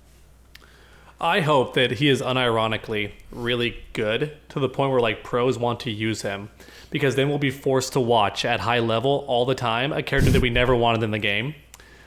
And as an agent of chaos, that sounds hilarious to me. I want to see it. It's like with same thing with Homelander. People are like, "Oh, I'm so tired of this character," and it's like, guess what? Oh, Homelander You're going to see him a lot. And same with Peacemaker. Yeah, Peacemaker was worse because he was boring to watch. At least with Homelander, And a stuff's zoner, constantly yes. happening. He's just like constantly if doing stuff. It's just like if Tekken 7 most high level play was done with Negan. Yeah. Which he, well, at least Negan is a interesting, like, funny character to, like, what the heck? Okay, like, I'm looking at this normal ass guy with a bat, like, defeating Heihachi and stuff like that. I find that funny, at least. And I would argue, actually, Leroy was more boring to watch because it was the same things over and over again because everyone knew what was broken about him. So everyone was not only playing him at the top 8, but everybody was playing him the exact same way at the top 8. And you're like, oh my God, stop. Yeah. It's Bob all over again. I will say, for the people who wanted Conan, which is, like, very little, and also the people who are liking Conan now, like, good for you guys, honestly. Mm-hmm. What the heck was that? Something just fell over my house, I guess.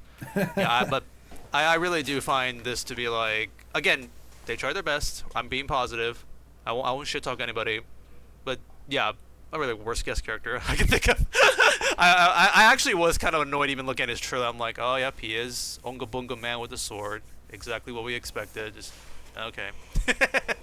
Now, there is another character that we can talk about. But before we get into that, what'd you guys get for Christmas? Yeah, yes. I remember you guys had some interesting things you want to talk about getting for Christmas. All I want for Christmas is you. I got a really cute one.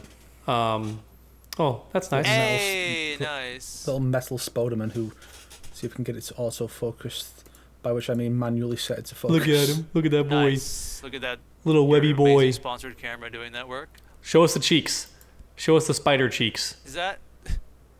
Yeah. He's got something going on. Yeah. He's not as got caked up as something. Venom, but he's still caked. No. Yeah, so anyone who's in a relationship will know this. Like, you try to outdo each other. And so I lost. I did pretty good with my gifts, but I got outdone because one of the gifts she gave me was a art commissioned of me as Spider-Man and her as Spider-Gwen swinging through the city, and like I'm holding her and swinging with her. So like she wins. And it's framed up. How do you beat that? You can't. You can't. The funny part is I'm Miles Morales, so that's kind of funny because I'm straight up white facing, but it's still... It's a gift. It's a gift. It's okay. It's a gift. It's very cute. Yeah. It's fine. The Spider-Man was a white title that was taken by this kid. Cut it out. Cut this out. It wasn't passed on to him. He stole it after Peter Parker died. He robbed his grave. That's Sarcasm. Sarcasm. Yes, of course. It's just a bit because there are other people who really hate Miles Morales. So I'm just kind of having a bit of fun about them. Yeah. Although, what is it called? There is this really, really expensive brand existence. Like I don't know how much it would be like in USD or something like that. I'm gonna throw a number out there. Like we're talking 500 USD, like branded, adorable croissant. Like doll I received here. It's very nice. cute. Except this is a fake, so it's like $3. Nice. But it looks almost identical to the brand, basically. Nice. So I received that, basically, which is very cute. Make Reptile wear it like a necklace. Put it over his head. Yeah, make Reptile wear it like a necklace. Yeah, look at him all blinged up. Looks like looks Snake like has a cool looks like thing trophy. going on. Whoa, look at Snake there. He's very blue. On air. Oh, that's adorable. yeah, my dad got me this basically so he knows when to shut the fuck up while I'm recording. Wow, that's awesome. Cute how it's green instead of red. Not the rude noticed- part of it, but That's why if you've noticed throughout this, there's a bit of a green light coming from here. That's what it is. Nice. I see. I'd Can like you to- change? Sadly, no. It's only green. Oh, so you're. Sorry, keep going. I would like to have it in behind me, but it has to plug in. It's a USB powered, so it needs to be plugged into the PC. So it can go a decent way back, but I've got nothing to rest it on. I Back see. Here. So I've decided I'm going to buy like a collapsible stool or something and just put it on there so during the video go honor, hooray. Cool. So So this could be my new partner on the podcast going forward, hopefully. that is very bright, actually. I will say. Oh no, it's like a bit more clear. Well, I will say, unfortunately, we are not able to get that to change colors because I would like to see it in pink. That would be good, yeah. My retinas. My back. Okay. So, want to talk about that interesting secret Can't character? believe this has happened to me.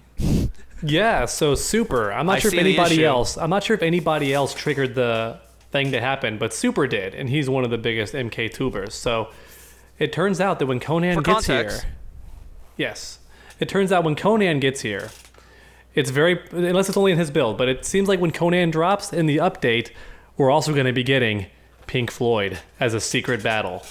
Nobody knows how to make it happen, but it seems like it's gonna happen.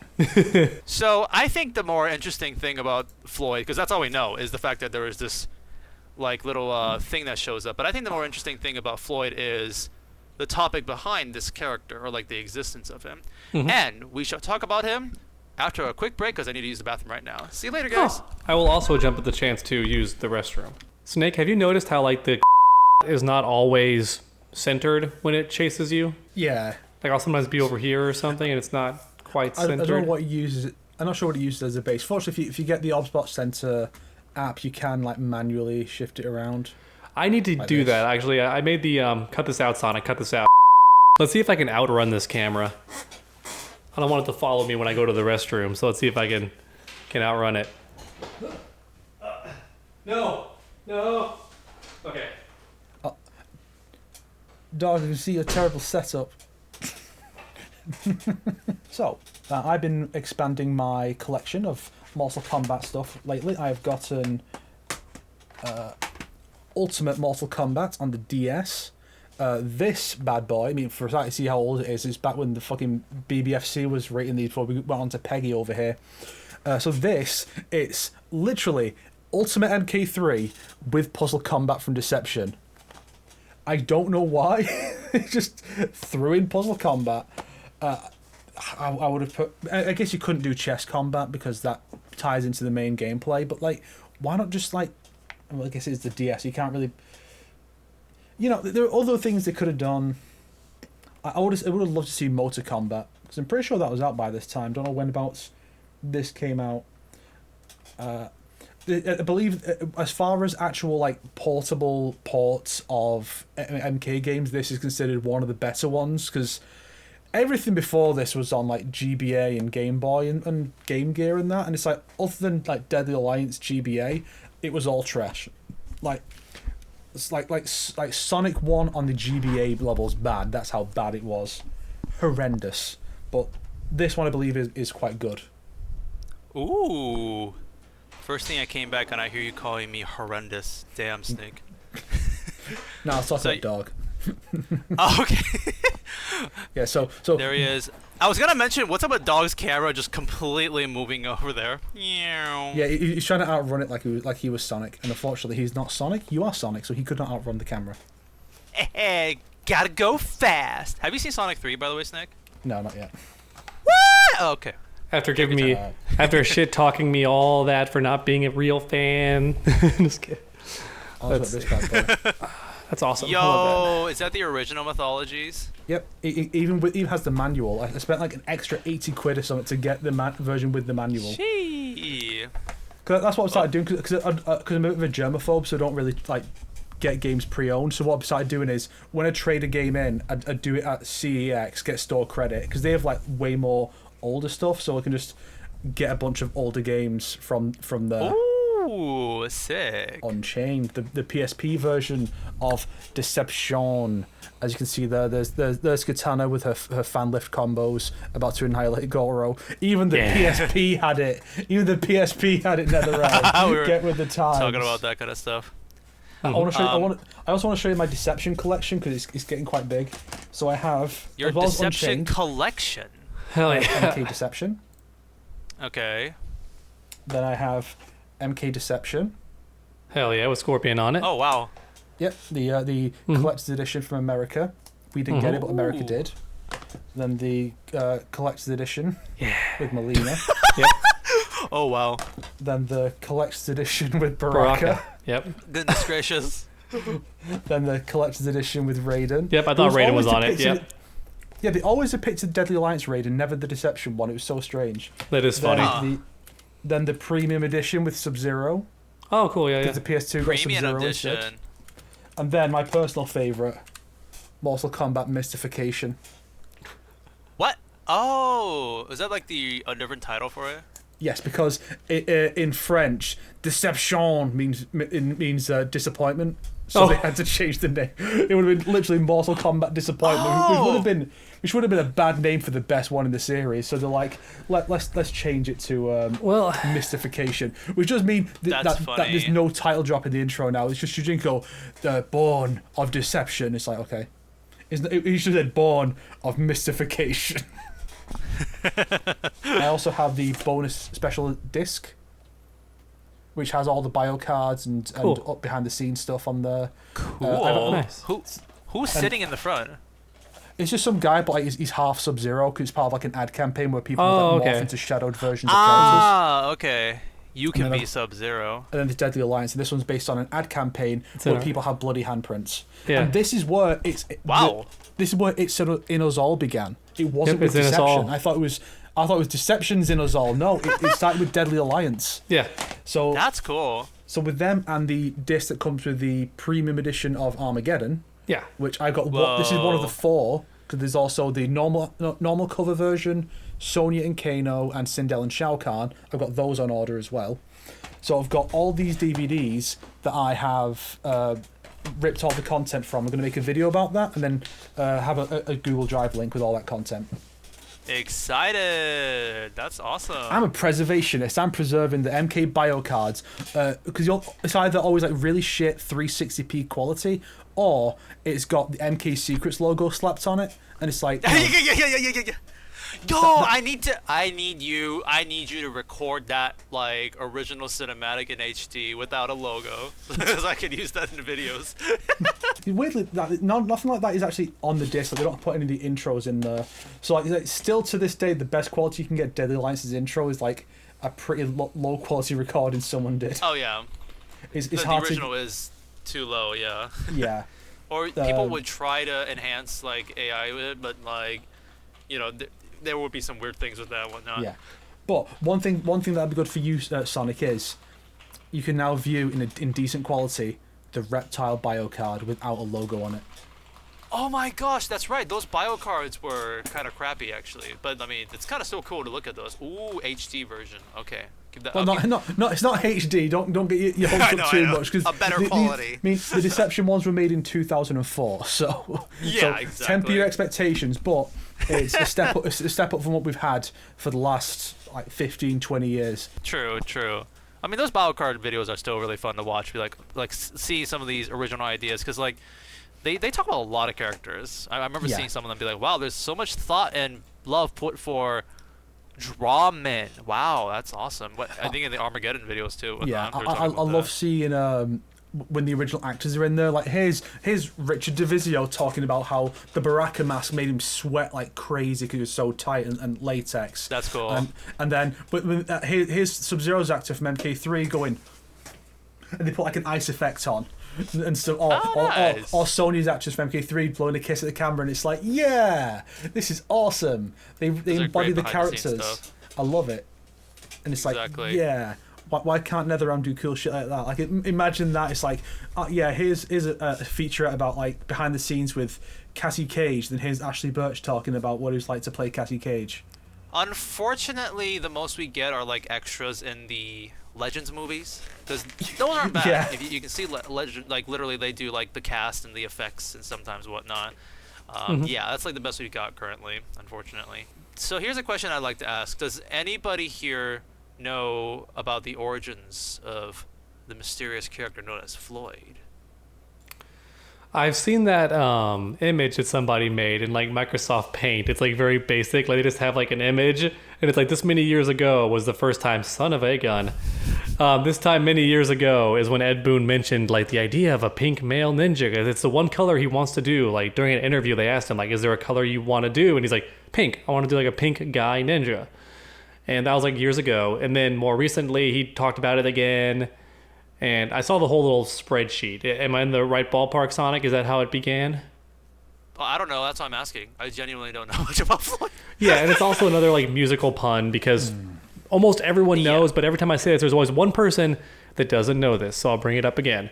Rain, everyone's favorite wet boy, moisty boy himself, is a music pun. Fun way to put it. His name is Rain. He wears purple, and he's a prince of Edenia. So Purple Rain by Prince. It's a giant music pun. Pink Floyd is way more on the nose, like it's literally the name, but yeah, that's the same idea. Like he's a pink ninja named Floyd, Pink Floyd. Yeah. The MK team's love for music references has not gone down. Remember, Rain had that Bohemian Rhapsody reference for no reason in MK11. And intros, like there's a Noob Saibot one where it's like, "Hello darkness, my old friend. I've come to fight with you again." And Shao Kahn, and two Shao Kahns in the current one. "Here we are, born to be kings. We're princes of the universe." It's like, why would he know that reference? What the fuck are they talking about? It's just things they'd say, you know. They're it could have been Rain at least, like Rain saying, "We're born to be kings. We're princes." Hello, he's already referenced Queen before. Hello. It would make sense. We are princes of the universe. I'm going to guess there's actually not much going off of like Floyd, like topics wise, because this is really like what's up, Snake? You know what would have been a way cooler 80s action movie Swordman to put in the game? Connor McLeod from The Highlander. That would have been even more obscure, I feel like, though. Yeah, it would have been cool. It's the guy who played Raiden, and they had him in for the last game. It is 80s. It is, honestly. So if it was him, in fact, modders, you have the battle grunts for Raiden from the last game. Get them in, get his face in there, and you've got a pretty decent Connor McLeod. Fair. Honestly, even though I wouldn't like that pick as much, I would like it more than Conan. Even I would, because like I had to watch Highlander because of the 95 movie and stuff. I wanted to like get my research on. So I mean, so he's just got quickly, some sword moves. He's got some funny quips and stuff. Sure. You know, we're in the same ballpark. To quickly summarize for everybody, basically there is a secret battle that will be in Mortal Kombat 1 soon. It's going to come with the Conan update, and you should be able to fight Pink Floyd. But all we have as a hint is that Super activated him. Like a little guitar riff goes, and a little pink MK logo shows up and it says Floyd. So you can apparently trigger him. He was fighting on the Living Forest, which could be a cute reference to like the older games when the characters would show up in the background. Oh, it was the hanging gardens with the pink trees. Yes. Oh, okay. Not the Living Forest. Oh, my bad. Floyd, the pink leaves. So I think that's what it does. It does obviously harken back to Living Forest because it's still trees. But so keep that in mind. He's probably going to be a Denium. Well, I mean, yeah. To think about what would moveset's base be? Whose base moveset will you use? That's an interesting question. How much effort is this going to be? Is this just going to be a cute little reference? So they're just going to use like a classic MK3 ninja design? Or is this going to be an actual full-fledged character? I have an answer for you. It'll be an existing model. Oh, yeah, do you? Go. No, you had existing mod of. Keep going. No, I mean, this is a theory. I don't have like proof is what it's going to be for sure. Because you really thought he was going to have an answer. Because in Towers of in the Challenge Tower, the Vita version of MK9 had an exclusive tower for extra missions for the DLC characters, but also Tremor was in there in MK9, where he used a UMK3 ninja costume that they already had in the game, and I think he had one character's stance, then another character's moveset. So I think it was like Reptile's stance or something, or Smoke's, but then he used Scorpion's moveset and voice, and like a few moves from like Jackson stuff. So that's probably how they're going to construct it. Yeah, because unless they're secretly going to make him a free DLC character to fill in that extra slot underneath Reptile, which no. It's going to be using existing assets. They could pull from the previous game. They could just go, we're going to take like Rain's moveset from MK11 and just use that as the base. That's possible. Be very cool. It probably will be constructed the way like NPC story Quan Chi and Ermac were. Watch Sonic's videos for more about that. So it'll probably be along those lines, I think. Yeah. But then the question of whose moveset, what is the style of him going to be, and more importantly, what are his specials going to be? Because that's where the powers come in. Because not just he's a ninja, he just do a ninja. No, he has to have like what's his gimmick? Because we've seen the fan. I think the dog came up with it or helped working on it or inspire it or something. Where he's like a plant guy. Yeah. Yeah, you have that could be an idea. Mortal Kombat character. Yeah. Will he just be doing throwing stars, stealing Reiko's moves? Who knows? I don't know why I think of perfume shenanigans when I think of Pink. I don't know. So Sonya's moves. Yeah, like that'd be cool too. I think it'd be cool if like any attack that's pink in the game, like literally any attack that a character has that's pink, they give all of them to him, and he has like all those different pink abilities. But so here's what I know already. This could be very much how he plays. There was a screenshot that got leaked a while ago, like 3 months ago, and I'll put it in the chat. So this is what Shang Tsung did at one point. He turned into a pink ninja and used Melina's size. Fight in Invasions. Yeah, and did Melina's size. So it could be possible. This would be so lame, but it could be possible he's just Melina, but dude, and his like normal attacks are different. Like he has someone else's normals. You say? Male Lena. Lena. Male so you're thinking Lena. That could just be Pink Floyd right there, basically? Yeah. Like, is that your idea? I mean, that would be the easiest thing. That would be the easiest way of doing it, just a pink ninja.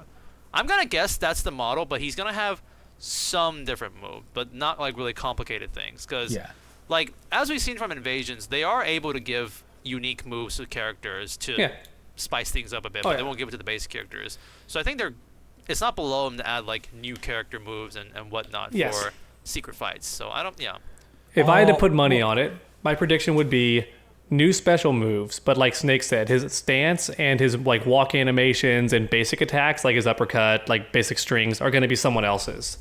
But like hodgepodge. But then his specials will be new, if I had to guess. It would be actually very smart if they just did what they did with Quan Chi and Ermac and gave him literally, like Snake said, an MK11 moveset. Because then it would feel new to anyone who's not paying attention. Like who doesn't like, study MK11 moves. He'd feel different. Like that would be smart. I wonder, will he just play like a normal fighter, or will he play like a Titan boss? Yeah, good point. We're all wrong. He stands at the edge of the screen, has a guitar in hand, and he plays a musical song, and then the buttons fly across screen, and it's like DDR, but you have to press the buttons at the right time, like a little musical lyric battle. You have to like press triangle, square, circle, X, X.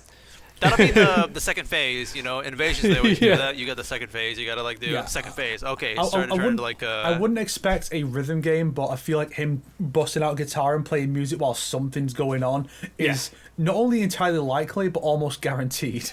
Yeah, because Really? I mean, Okay, not only is he a musical character, but we even hear the guitar riff, like, so come on. It's gotta be something. A music ninja, huh? Or like a bard? Is that where we're going with this? 'Cause I would not be. That sounds cool.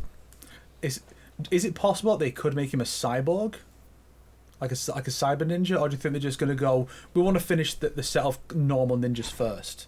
Then I would say consider the normal cyborg. ninja, but if it's not impossible for cyborg because it's really easy. Just change the color of the classic robot and bada bing, you're done.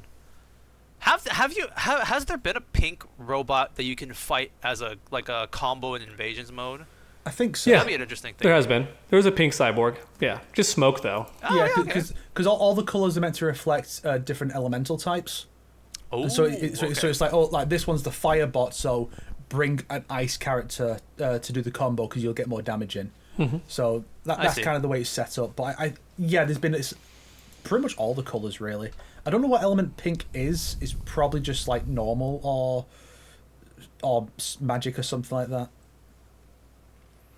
But yeah, I can easily imagine them just being like, you're going to take a bunch of moves from Alina and from Lee May, maybe one from Sindel, and like something else somewhere, and it's like, here's all the pink stuff.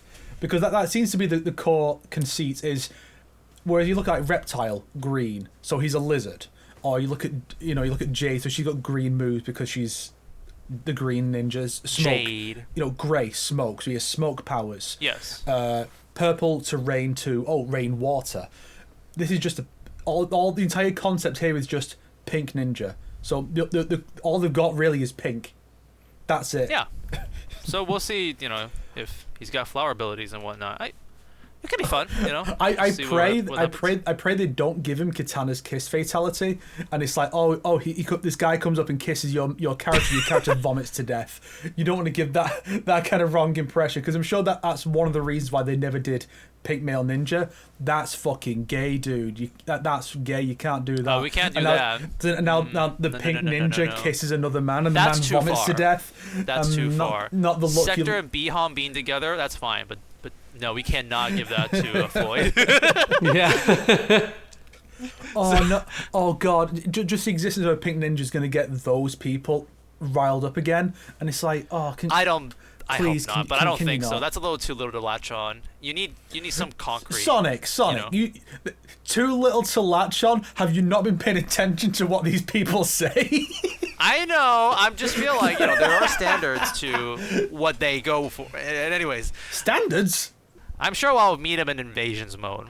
Right? I feel like that's a secret fight that could happen. Yeah. Like you said with Super, I think you have a really specific thing you got to do to trigger him, probably. Mm-hmm. Well, my theory actually, which will be in today's video, going to go live at noon, I'm wondering if he'll just be random. Like if you just keep playing, like no matter what game mode you're in, he might just show up. That'd be the best way to do it if I was like NetherRealm. That way you can always experience them even if you're just playing a different mode. That'd be more fun, I feel like.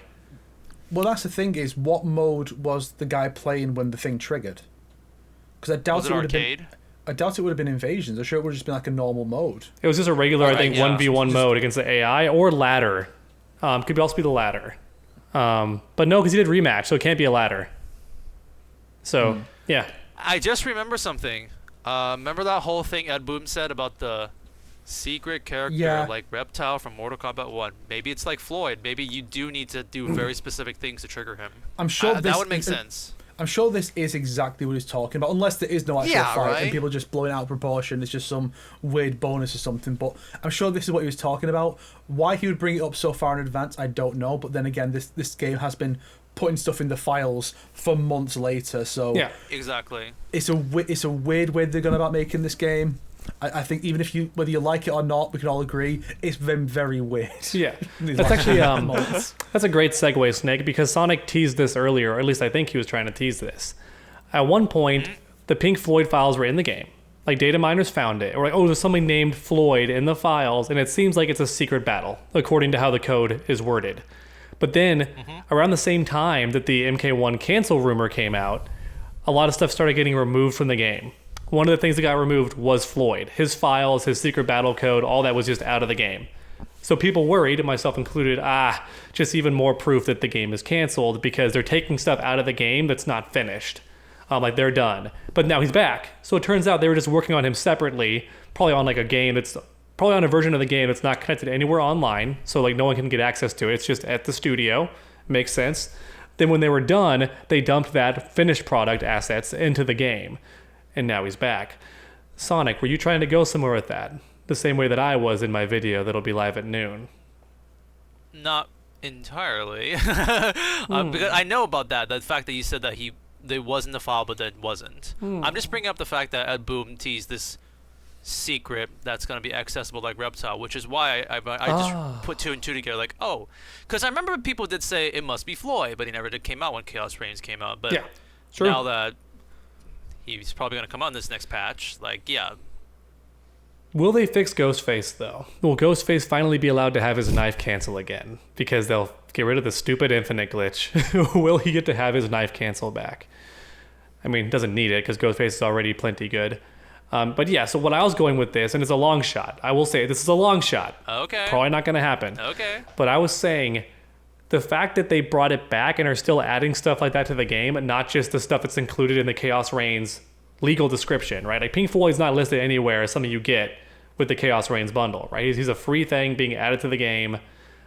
That's cool. And it has me wondering if other assets that got removed could be put in too, like Combat Pack 3 characters. Maybe they'll get put in. Like maybe Combat Pack 3 is back on. Maybe they just took the files out, are working on them separately, and they'll put them back in. Because some characters got removed, like straight up from the files. So people are like, oh, is it canceled? Or, same thing. Took them out. They're working on them. Might come back. True. I think, and here's the thing though, we will find out exactly how Mortal Kombat 1 is going to be, at least, like, because, you know, right now we're going to get the Conan season, so that's going to be 2 months, right? Yeah. 60 days, if I'm not mistaken, or is it less? But around that. Estimate around 60 days, and then T1000. Then what's after that is when we're gonna like know how this game is gonna be. I'm still assuming cameo fighters, right? Because they did tease saying that we're going to get new cameo fighters. So I don't know when they're going to do that, though. Is that really going to be after T1000 or is it going to be in between? I imagine if it was like, okay, you have to have a secret fight with Floyd, defeat him, and then you get the Floyd cameo. That'd be cool. That'd be very fun. mean, I would love that. Yeah. Even if he's a That's dog actually shit one thing- cameo, I would still love that. Because you go online, and when you summon him, there's going to be that first week of his like opponents going, what the fuck is this? How do they have the Pink Floyd ninja? Like, I don't have him. And it's going to create that fun little rumor mill that Ed Boon loves so much. Like, Ed Boon definitely misses back in the day when it had to be word of mouth and you couldn't just go online and find the answer to everything like you can now, right? Any secret in the game gets revealed instantly. When Ed would flat out lie and put Kano transformations in the audit menu, people were like, Kano, no, it's like Kano transformations and like fights against all the reptile battles, I think was one of them. All this bullshit, and it's like, it's not real, it's lies. But it's like, it's in the audit menu, people look for it. Rain exists for that. He's in the attract mode for UMK3, but he wasn't in that game until the home ports. The arcade version does not have Rain. Which Simply I think amazing. technically means that no modern port of UMK3 has Rain in it, because they're all based on the arcade version. So UMK3 Rain is limited to old home console ports and MK Trilogy. Interesting. Actually, I think this would be a pretty good like final topic because we brought up like Floyd being a camo fighter and what's like the future of MK. What can we expect from MK this year? Honestly, like all things considered, like I think that's kind of interesting to talk about because Mortal Kombat 1 is either going to continue or end like halfway through this year. And I guess we will find out soon. And then there's also the movie's coming out this year, right? Yeah. So I assume E3 doesn't exist. E3 doesn't exist anymore, but it would usually be around the middle of the year. So I could imagine it being like after the last character drops, a couple months later, around when E3 would have been, there might be some kind of thing with like, okay, well here's a new trailer for a new season of DLC, or alternatively, I think because clearly when they have a guest, a celebrity guest, it causes problems for the intros. Like Dimitri Vegas, his skin only had lines for a few DLC characters, and then it's just using Steve Blum, I'm pretty sure. Whereas, oh really? I didn't know about that. yeah, whereas with Jean-Claude, it's just he doesn't even say anything. He just goes right to the animation, and so how Ronda Rousey after with RoboCop and Combat Pack 2 is reused voice lines from the earlier stuff. So and then when they did the 95 movie costumes, they were the last bit of content when they knew there was going to be no more lines being added. So I feel like if the next bit of content announced is 2021-2 costume pack featuring the voice and likeness of Shang Tsung, Raiden, Scorpion, Sub-Zero, Johnny Cage, whoever, I think that's a sign the game is dead. Oh. Actually, you made a really good point. Like, other than Jean-Claude Van Damme, there is not a single other skin that is like that in Mortal Kombat 1, at least. Like, they haven't done that yet, which I would imagine they would have done. I don't know. Not even for Sub-Zero. They couldn't even go, well, MK3 Sub-Zero can just have Scorpion's face because that's literally who it was in MK3, and you can just use his lines. I don't know why NetherRealm can't think of, oh, what if we just gave Sub-Zero or whatever, like the other Sub-Zero as a costume? And just like a quiet use the existing voice lines. Yeah, like 11, they could have done that. Here's costume 2 for Sub-Zero. It's Bi-Han. So you just talk as Bi-Han's lines. Cool. It's so easy. I don't know why they can't do this. And it's something they should really consider for the next game. If they're going to go further in the multiverse, we expect most Scorpions to be Hanzo. Let's get a Hanzo voice actor in for a bunch of the costumes. Or that's a really interesting thing. So you go, Doug. Well, I was going to say, or more importantly, we could have another famous voice actress who's a celebrity but also just good at voice acting. We can have them get a premiere skin for Natara, and that way we don't have to hear Megan Fox anymore because it'll be a different voice actress. Get the voice actress of Scarlet to do a premium Scarlet skin for Natara. Ooh. It's one of those things where it's like, Natara's not coming back in the next game. She's going to be gone for several entries, and all of her stuff is just going to go to Scarlet. Natara might be really what I predict too. Natara might be referenced. She might cameo in Scarlet's ending, whether it's Scarlet killing her or being dispatched by her. Like I can imagine working Scarlet together. I can imagine Scarlet being created by Natara in this timeline. Yeah. So. Ooh. So that she'll just do all the same shit she did, but with a better voice actor. And if you can't get the MK11 actress back for consistency, I would say just get Christina V to do it. She did the battle grunts for Natara. Just have her do it. She's a great voice actress. Yeah, it's shocking that it's just shocking because normally when they have an NPC voice actor, it's someone who's already voicing an actual playable character. Yeah. Like one of the weird ones is Janet, or because she's also like Chameleon. She's a lot of characters. Yeah, but not just NPCs. So this one's breaking new ground in this weird direction. And I don't know why they're doing it this way, but just when you hire on a good voice actor, give them an actual character to play, not just, I'm going to have 2 lines as Janet Cage. That's another interesting thing that I remember, because people are now discussing whether or not this new universe, or what is it? Mortal Kombat 13, if it's going to be like a reset or if it's going to just continue with the Mortal Kombat 1 universe. And wasn't it like, I think it was a Dominic or something who said like, when people were like complaining about, oh, Cyrax and Sector aren't robots, but then it's like there was that one intro dialogue that came out in one of those trailers that talked about like Cyrax is like, yeah, that's not the only thing, what have you been doing? And Sector is like, you're not ready for what's to come with our like technology or something like that. Yeah. And I think it was like Dominic would be like, see, you know, be patient, everybody, and stuff like that. So it's like as if they're hinting like they're going to continue this plot and not reset it. So maybe that is a hint that says that Mortal Kombat 13 is going to be continuing this universe. But then you also have to consider that would have been before Aftermath released, and everyone said it was a pointless piece of shit. So it's possible things will change. Chaos Reigns. Yeah. But, if you say Aftermath in relation to MK11 and 1K, everyone knows what you're talking about. Shut up. So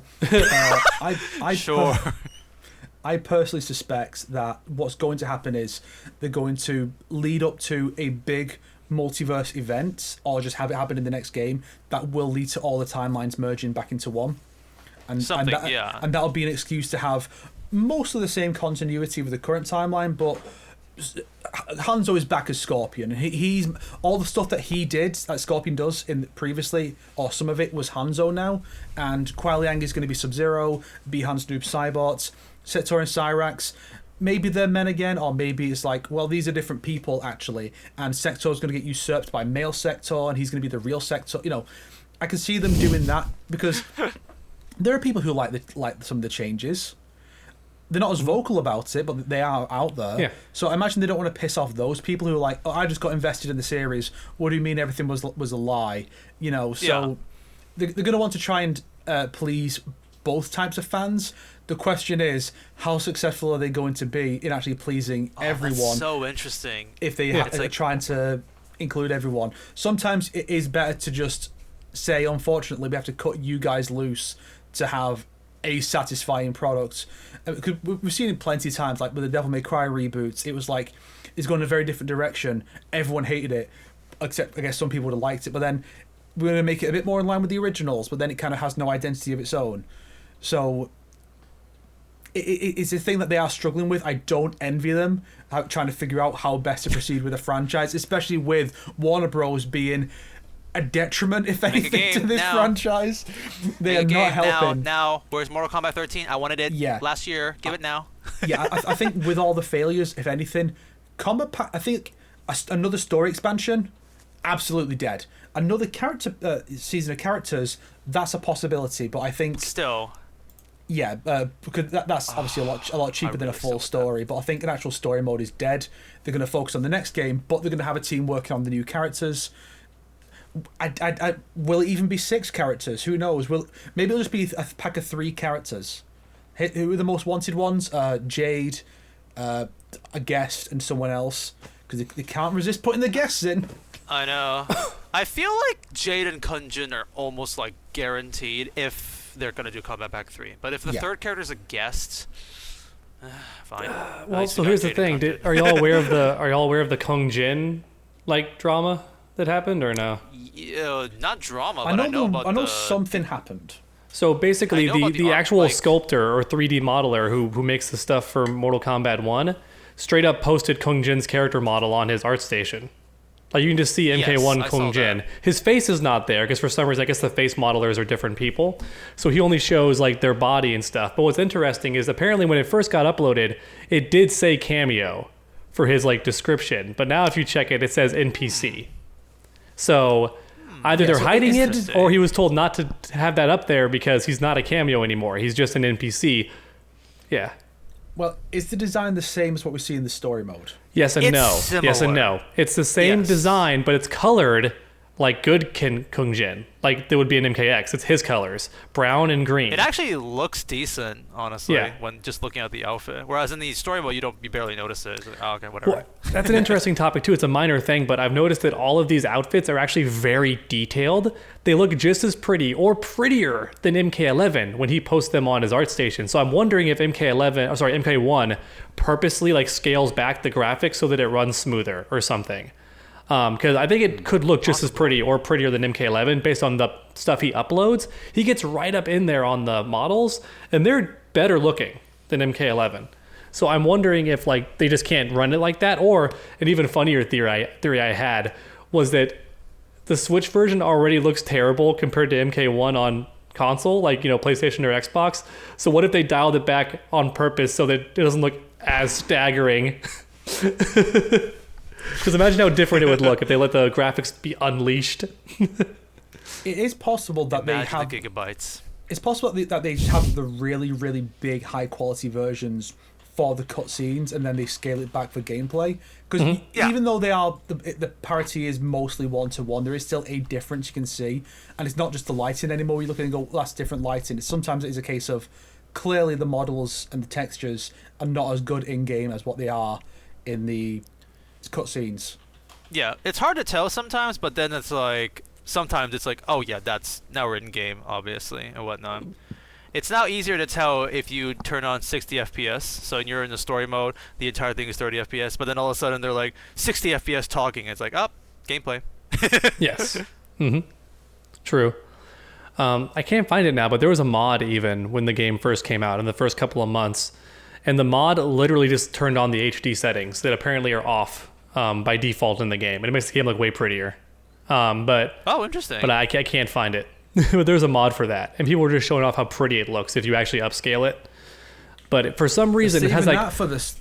Saving that for the Switch 2 ports. Exactly. I love all the Switch 2 memes. Like, yo, MK9 announced for the Switch 2, and everyone's like, is this real? Oh, yes. Is this real? Oh, my God. And it's like, guys, come on. If they didn't bring it back yet, they're not going to bring it back on the Switch 2. Sherlock Holmes, like, discombobulate. I mean, to be fair, the idea Switch, of discombobulate. the idea of a Switch device playing an MK game it can actually run is pretty good. Wasn't MK11 on Switch though? I'm sure okay? it can run the classics, right? I feel like. Well, the visuals apparently I think it's 60 FPS, but the visuals take a massive hit, especially the textures. And the crypt apparently takes ages to load and is covered in fog. So yeah. Well, because people bring up like everyone always asks why did they put Mortal Kombat 1 on Switch when they could have put it on like PS4 or because they would run better. I think the honest answer is someone said, well, people keep forgetting that MK11 actually sold pretty well on the Switch. So they were probably hoping to repeat that magic. The problem is the difference between PS4 and Switch is way more staggering than PS5 and Switch. So like also it doesn't help that Modern MK is one of those online only games. And this is a portable system. That's so you can't even take it anywhere and do stuff with it. After you mention it, that is so stupid. That is so stupid. That's a match made in hell. Oh no. Yeah. Damn. Plus, Switch also, 2, there's a reason why the Switch version is not part of the crossplay with the other versions of one. Wi-Fi and a low frame rate? Brother. I did hear it got better now. I heard. I can't confirm. Yeah, it does look better now. Yeah, it does. It does look better. I think I did see something about that, how it had actually improved a bit, but it's way funny that I read Chapter 15 breaks completely. Like, it's just constant load screens. You had to wait 3 minutes for like the next fight. Yeah, like at that point, it's like just take me right to the Shang Tsung fight. Just drop everything else. I can't. And the Switch version has exclusive double fight, the merged fighters. They're exclusive ones on the Switch. Right. And only been ported to other versions. It was worth it for the memes. There are versions that are only on the Switch version. Like, why this version? Yep. It was worth it for the memes. Okay, we got so many good memes out of it. But here's like an updated version. True. Like she actually has the correct mouth memes. now and everything. So. Johnny Cage. The Johnny one's my favorite. He was like looking really like upset and like. I had to look up like oh yeah. I had to look up reptile. So it's like there was the glazed up reptile in the port. I think I still have it here. Give me a second. This is why it would have been so much better if the cutscenes weren't pre-rendered. Imagine no facial animation throughout this. Okay. Like when Kenchi's eyes get stabbed out and Johnny Cage is just there, Kenchi, and he's just like, Kenshi.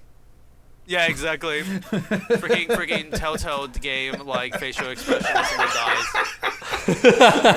Oh yeah, Shang. Because of it's because I love that video it's like when someone did that. Like a lighting and material thing. So Shang Tsung just a lot of the black-haired characters just have grey hair. It's so wrong. Here's glazed up reptile. He's an oily boy. His textures did not load. It's like early Unreal Engine 3. Conan. You know when you play Unreal Engine 3 games and it's like the cutscene, all the character loads, but like they've not got the full textures loaded yet. That's what he looks like. A split second, like the texture's not loading in yet. Yeah. I never saw this version until now. I never saw this meme. How did this not become more of a meme? This reptile face is just as meme worthy. Oh my gosh. Yeah. There is a couple like back when the game just came out, there were a couple of great screenshots. One of like the really well-known reptile memes back in the day. So is this like the Switch version? Like this expression? Yeah. Oh what? Yeah, that's the Switch. Yeah, Because I've seen this so many times when the game came out. it's so good. Well, his hair looks quite grey, so that's probably it could be. But I feel like even then, like the texture work looks way too good to be the Switch version. It could just be low PC settings. Because I think funny even too. low PC settings don't look as bad as the Switch. I have more. I have a bunch of reptile ones. Of course you There's a meme do. of reptile. I got it. See, that's one that you get when it's like, oh, here's all the weird shipping stuff with Reptile, and he's just like.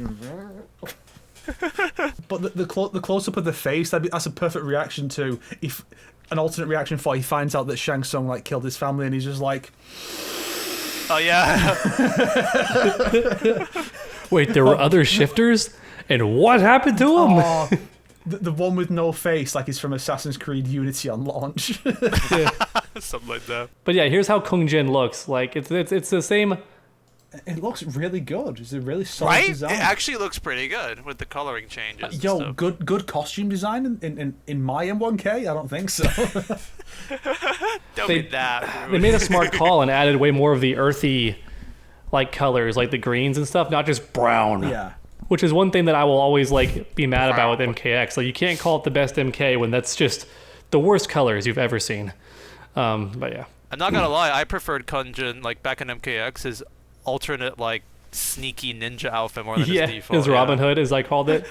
His Robin Yeah. Hood outfit. I like that. That would look cool. Yeah. Well, he had a Robin Hood alternate costume as DLC, and that was actually a really solid one.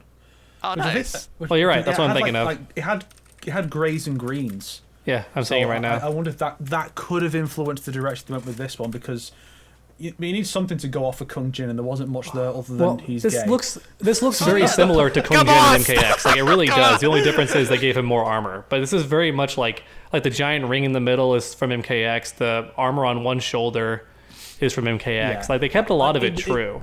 Yeah. I feel like it's a good balance of like an Archer vibe, 'cause, like the way the leather armor is set up, it looks like something an Archer would wear, as well as kind of the Shaolin monk style of how they look in MK. I think it's a really good balance of the two. It conveys where he's from and also what he does. I think it's Yeah. really solid. And of course, like I think what's the little ring thing on the chest, so like holding the clasps together, is a nice little detail to carry over.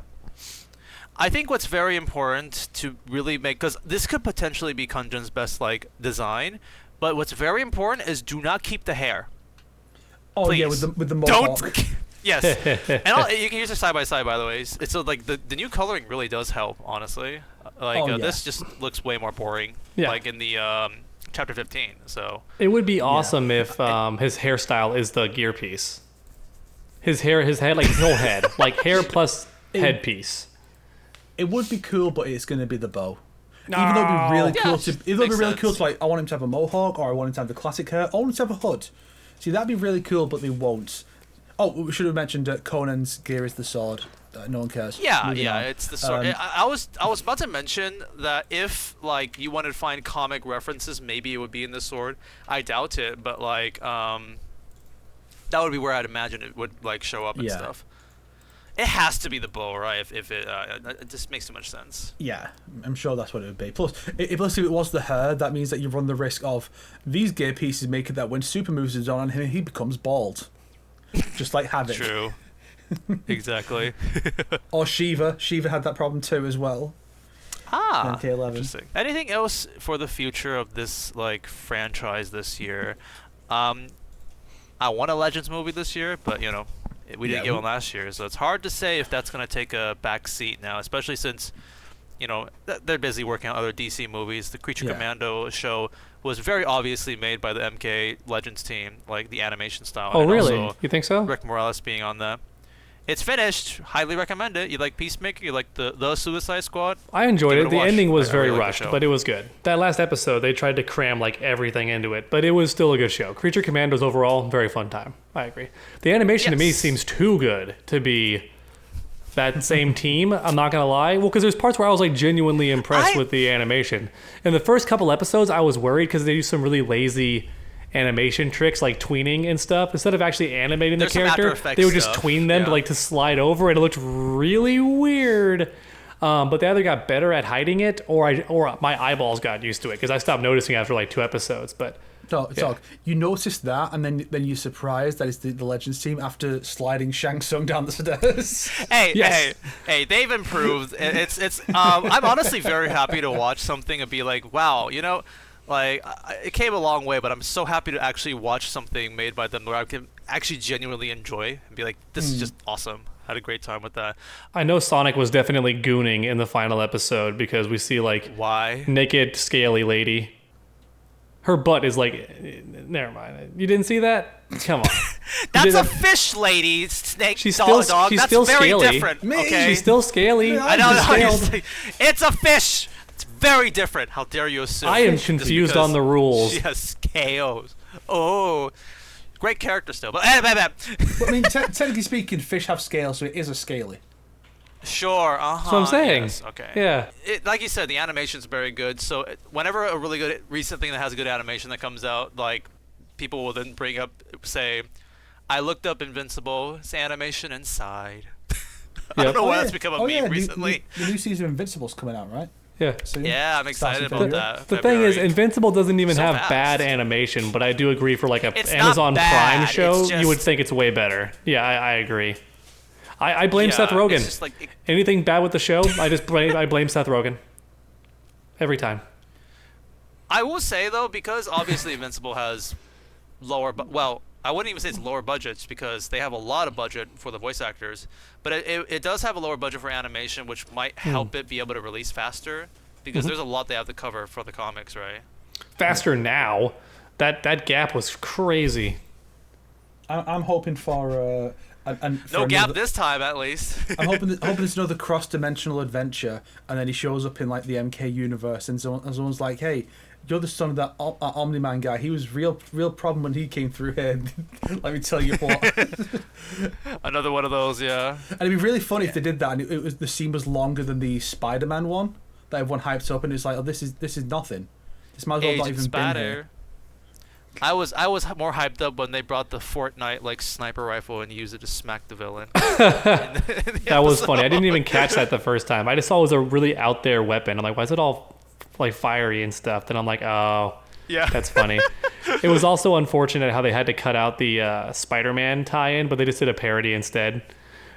Which I saw that and I was like, but it's only the one scene, not the full comic. So it would have been better, I think, to leave that out and just make it a special, like a separate special episode. I think they don't even have the seasons. money for that or something. It's not even just money. It's that Disney does not want to play ball. Show, for fuck's sake, come on. Yeah. You couldn't Adam and Eve. I'm talking about the budget for Spider-Man, like rights and stuff like that. Obviously. No, I don't mean like do that. I mean like make a parody of that whole adventure with the Avengers and everything. Just here's Are you saying Captain make America an parody. episode with the Agent Spider character based off the comics? Yeah, rather than doing just one scene and then moving on. It's like, you might as well not even bothered. But yeah, I'm excited for season 2. I mean, season 3 still. I've heard from many reliable sources that if you're disappointed with season 2, get fucking ready for season 3 because that's actually where the story is supposed to get really good. That's what I've heard. Many people have said. And unfortunately, I did read ahead because I was not waiting for season 3, so I now know everything. So I'm not going to get, unfortunately, I'm not going to get very shocked. But I am hopeful because in both seasons there have been big changes. Or at least like the order of things has been changed. Now, with that said, there's also been huge disappointments. Like if you didn't read the comics, you didn't catch this. But there's that joke in season 2. Have we both seen season 2? Yeah. I have, yes. There's that You're one... talking about the animation joke, right? No, not the animation joke. That's fine. No, okay. There's a scene that was completely cut. Like one of the best scenes from the comics was cut from the season completely and just referenced as a gag because they didn't have time for it. It's when I think I know what you're talking about. It's when Mark was gone and they had to fight that guy who's like got the skull face and he's like, I am the end of all things. Surrender before me or I'll die. And it pans to the immortal and he goes, no. And then just cuts away. And that was the joke, because they fought him off screen when like Mark was gone or something. And it's like that was the craziest fight in that entire arc of like the comic series. And they just cut the whole thing out. Yeah, it also gave one specific character who won't be named. It gave one character his shining moment, and they did not let him have it. So, see, again, that's another thing they could have done. They could have been like, oh, well, in between seasons, like 6 months after whatever, we can just do like a special that covers something that fans wanting to see that fight in full. We can do a little like 10-minute episode adapting that. We can do the 10-minute Agent Spider one. Just something that just to fill in the blanks. I have to assume they don't have the money for it because all the budget's going towards The Boys and pointless The Boys spin-offs. At least you're nice in saying that, because I was saying, because like the voice actors are so fucking expensive, the main ones. Yeah. What I was gonna say was, but at least we did get those very, very highly amazing quality teaser animations of Mark talking with Cecil in the restaurant, animated by the porn artist. What?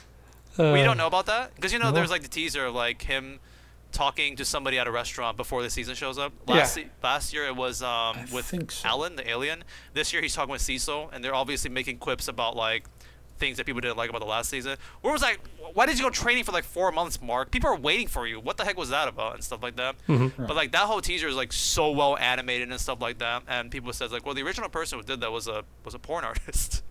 They usually are very skilled artists. Yeah. Yes, it's like, oh. That's just the meme back then. It was just funny. I just can't believe that Sonic wasn't gooning over this fine piece of fish tail. How dare you? Stop it. Like, I'm not into fish. Look at the hip ratio. Look at that hip to waist. That is crazy. I've seen a picture of that character, yeah. Well, she's a very adorable character in the character. show. She's like pretty much Mantis, like same personality as Mantis. Like she's just sweet and nice to everybody. And like, I don't want to hurt anybody. Well, yeah, but she's also not. Yeah. Yeah, but she's not. She doesn't talk. She's not like a fish out of water.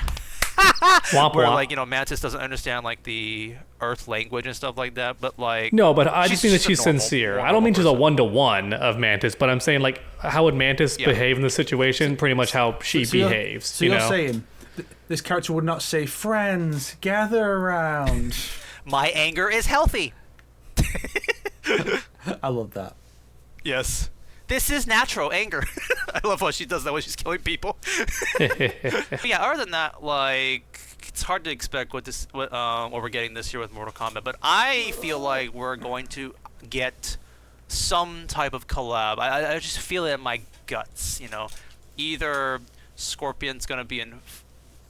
You know what? I was thinking he's going to be... It's more likely he'll be in Fortnite than Multiverses. That was literally the priority ordering of things in my head. I feel like there's a bigger chance of that happening. Yeah. And well,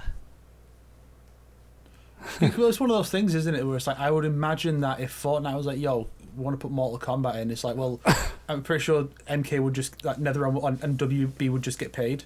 Like, they wouldn't be paying to put the characters in. They'd be getting paid for someone else to put the characters in. So it's like, it's just money for no effort.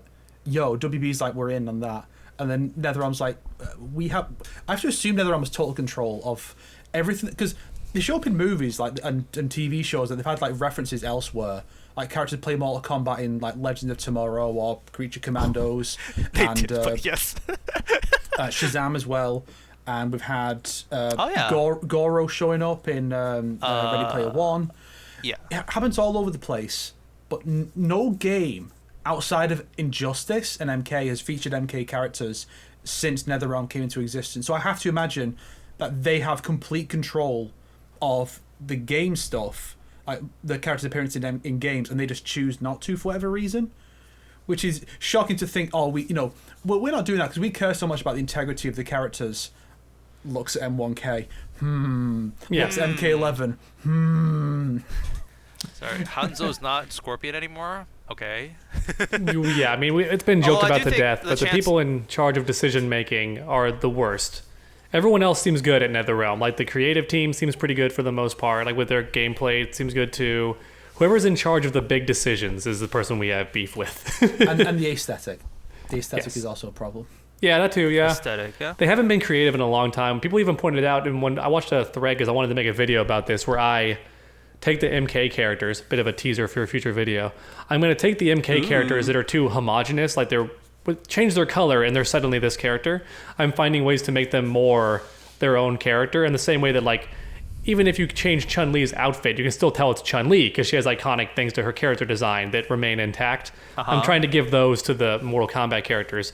And in this thread I was reading, somebody pointed out that even in Deception and Deadly Alliance, the women had different body types. But ever since the NetherRealm era, they legit copy and paste the same body for the men usually too. But in MK1, there's some variation. Some of the men are really tall. Like General Shao is bigger.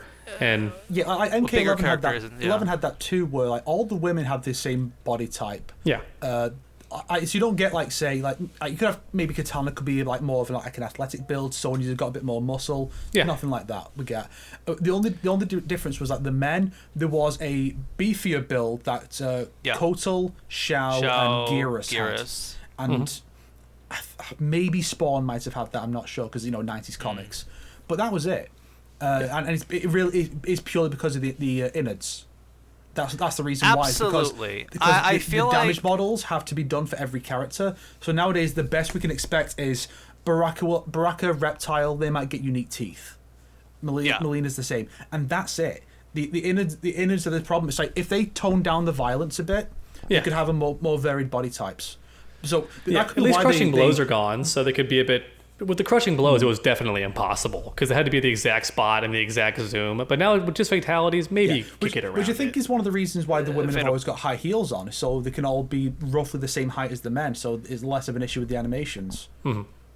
Yeah, you actually made a really great point because like even in the older games, you said there's body differentiation in size, but like now that fatalities are so detailed. To make the details consistent with each character, like, it definitely is more like same body types and stuff. Yeah. That's why people hate when I bring this up, but I think it would be cool for just one game. Doesn't have to be forever, but just for one game, I wish they would experiment with an art style. Like, it could still be they call it like 2.5D, like 2.5D, where it's like, it's realistic, but it's still got that style to it, so you can tell that it's a video game right away. Yeah. That's where Onslaught would have been really good if they didn't just use MK11's aesthetic. If they had gone for this mobile spin-off, we're gonna have more unique body types. We're gonna have 2D art style, somewhat exaggerated proportions. Jax would be like the big massive dude, like proper, like 2 heads taller than Sonya.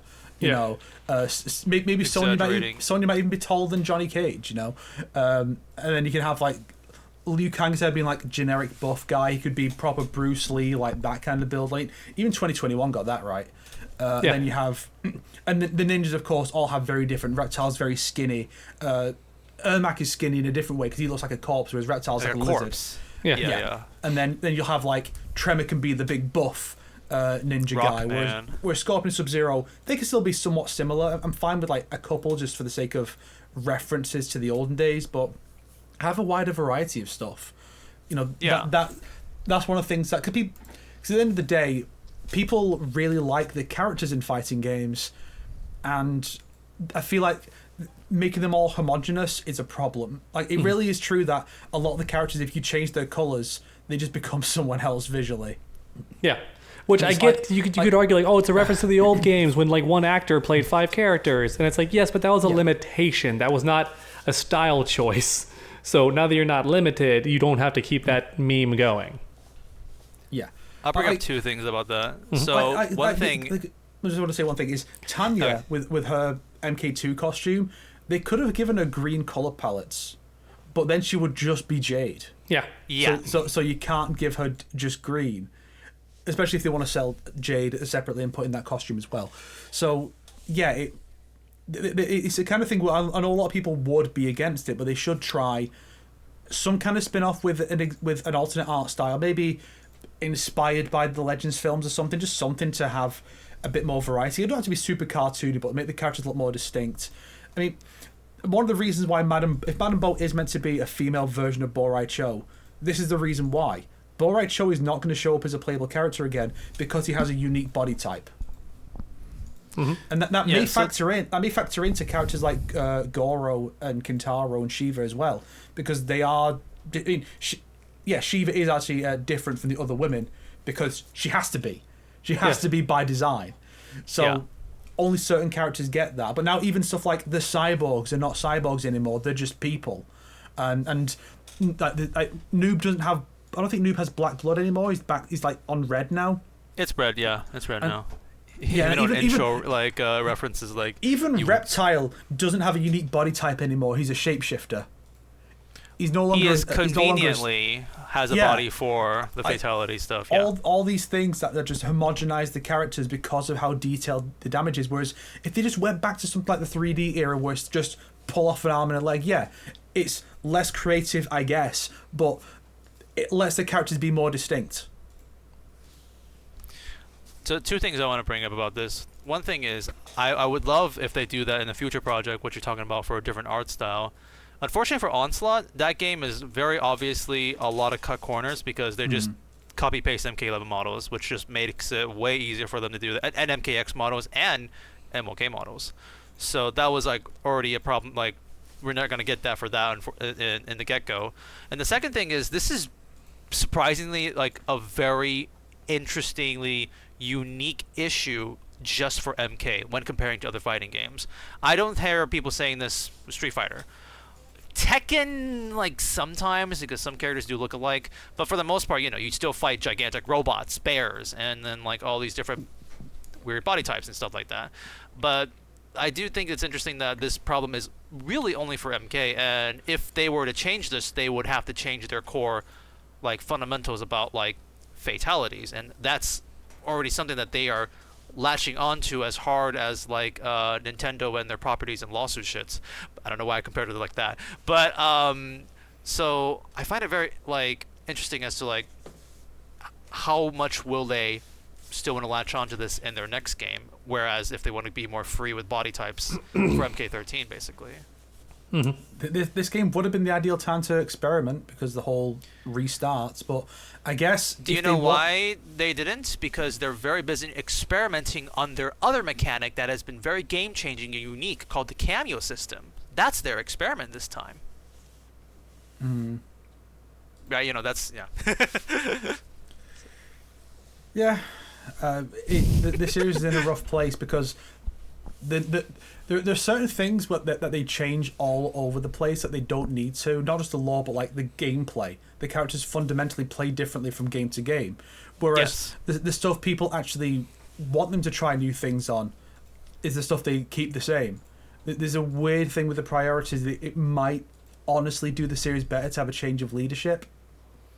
Because it does feel like it could be a case of some of the people in charge making that decisions are a bit kind of stuck in their ways, which, I mean, you saw that with the Japanese, a lot of the Japanese fighting games when it came to rollback.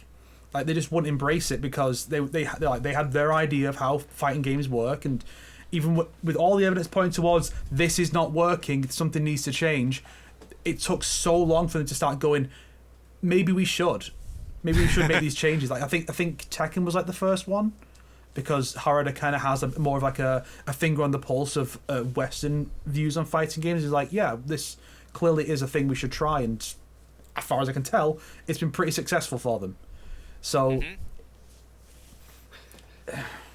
so I know a lot of people like, it could be an Ed Boon thing, and so it's possible it may be better for Ed Boon to kind of step back a bit, not to be removed entirely, obviously, but like, let someone else direct a game, perhaps, and he's there like more as like a consultant. I mean, it'll happen eventually, as long as the series doesn't like die out before Ed Boon retires or whatever. Like, there will be a time when someone else will be in charge of MK. Nah, I don't think MK will die out. Out of all the WB properties, I feel like they will sacrifice other things but MK. Although if WB only has Game of Thrones, DC, and MK left, and Harry Potter, Game of Thrones will be next, but then MK will be like, well, actually, is Game of Thrones bigger than MK? I don't know, but I think either one of those will be let go first. I feel like 10 years ago it was, but now I'm like, what value is there in the IP anymore? There hasn't been a new book in like 15, 20 years. The show died. TV a shows, death. Obviously, and everyone hated how it ended. Then they did the spin-off show that I heard was good, but then I think people just stopped caring about it because I think it went downhill after the first season or two. And like, there are no good Game of Thrones games. There just aren't. Yet, remember, there's the new one coming out. Like, they finally announced. There's a Telltale game, that right? Game is that I have no idea what that game is going to be about. Yeah, there was a Telltale game, and we have to remember Telltale has like 3 good games ever. It's true. Wow. List them. Okay, you're right. 4. 4. List them. I would say Walking Dead, Tales from the First one, right? Borderlands. Yeah, just the first one. Tales from the I'm Borderlands, interested in that one. Wolf Among Us, and Batman. Honestly, all great answers. That's actually what my answers would have been too. I just realized the Batman Telltale game gave us a better tragic version of Joker than the Joker movies. Because the second one ruined it so bad. It literally is the Joker we wanted to see. Like a sympathetic Joker. Like a Joker you feel bad for, yes. Yeah. They're the ones who achieved it. Oh, no. That is the top comment for like the joke when people talk about the Telltale games like Batman, like in the comment sections, it's like, oh, this is the Joker that I wanted to see in Joker 2. That is the top comments. Oh wow. Didn't know that's funny. Nice. Great minds think alike. But yeah, I think that's about all we've really got to say. Unless there's any other future things you want to talk about with Mortal Kombat. One thing I'll bring up is like now there's a bigger chance for Mortal Kombat to be in Fortnite, because a long time ago we were talking about WB and Fortnite might not have any good connections, but Godzilla is in this season and he's got like a gigantic spotlight and whatnot, and you got like Mecha Godzilla and Kong as the skins, and even like a samurai like Batman and whatnot. So yeah, they did very good relations. A tie-in for the new Batman Ninja sequel. They brought back a few like they had Catwoman come back, movie Harley Quinn. They've had a few DC things come back. Like Wonder Woman, I think, came back. Yeah. Yes, Wonder Woman was recently brought back, so Superman probably going to come back soon.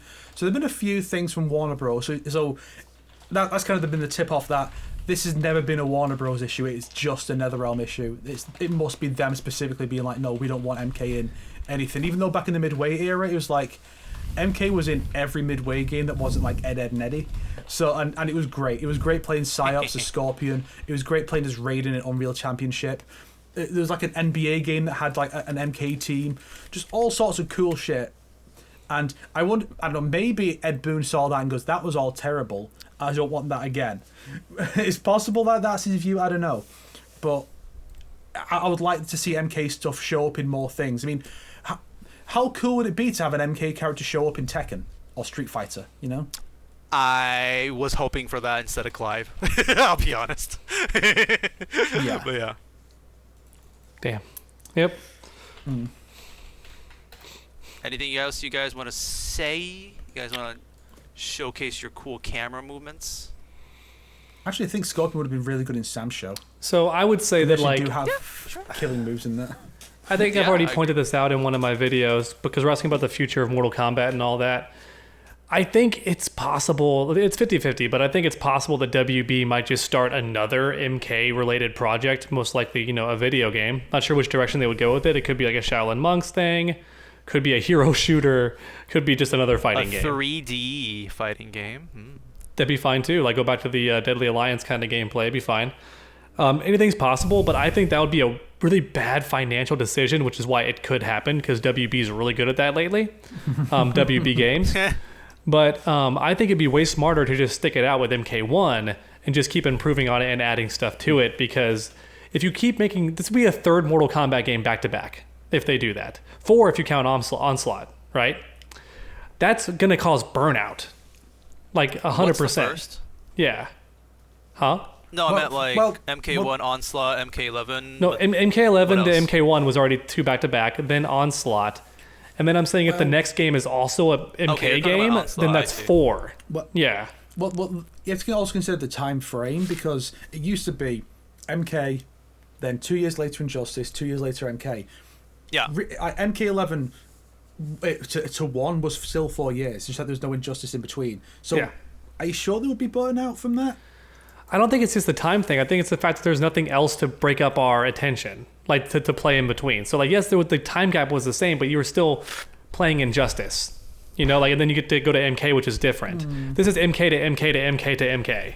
So it's kind of like how the Marvel films are having burnout too. It's still Marvel films. They're just doing way too much of it, and it's causing burnout. Yeah. I think it definitely could. Showing the dozen of people who played Onslaught some love there. I mean, I didn't play Onslaught, and I still loved it. I thought it was a very fun idea. I liked what they were doing with it. I can enjoy something without I can appreciate something without actually playing it. And that was one example of that. I think Onslaught should have kept going. I was really surprised because it seems like that would have been an easy money-making tool. So I'm kind of shocked they ended it. I guess it didn't have enough players or something, but I feel like... Definitely means they did not make money, yeah. They did terrible at marketing that game or getting people to want to play it. They didn't market it at all, pretty much. Yeah, almost no marketing. I want my Onslaught sponsorship. Then I would play that game.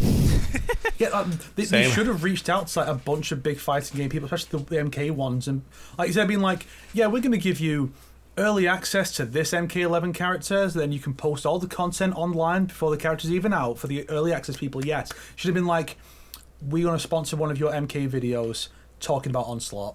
Yeah, we'll even pay you more if you make a dedicated Onslaught video. Yeah, that just proves that they had no faith in this project from the get-go. If they couldn't even do that.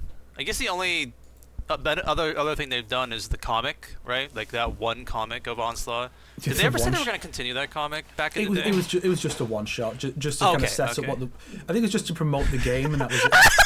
Yay! It did a 180. Oh my gosh. Oh yeah, it's got good rotation. Wow, it followed the whole way. Oh my gosh. I feel like, honestly, I feel like there are the kind of two options for what they could potentially happen for spin-offs. One is because MK Mobile is still going. They're even putting Onslaught versions of characters into it. So I think, I don't think they've been adding new content to it, but the Injustice mobile games are still available. So I think they could and they have basically the same gameplay. So I could imagine them being like, it's also team-based, so I could imagine them going MK versus DC Universe Mobile. That basically mixes MK Mobile with Injustice Mobile, and then it's obviously a smaller project that's not going to be like this big, massive thing like the original MK versus DC was. It's also tied to Injustice, a popular DC brand that's not just broad DC, and also being a mobile game with assets they've already made for the other mobile games. It's easy to put it all in, and so I can see them. I can see them doing that. I don't see them doing another a proper game of MK and DC ever. I think that all we're going to get is characters from one show up in the other, and that's it. I don't think we're going to get anything else.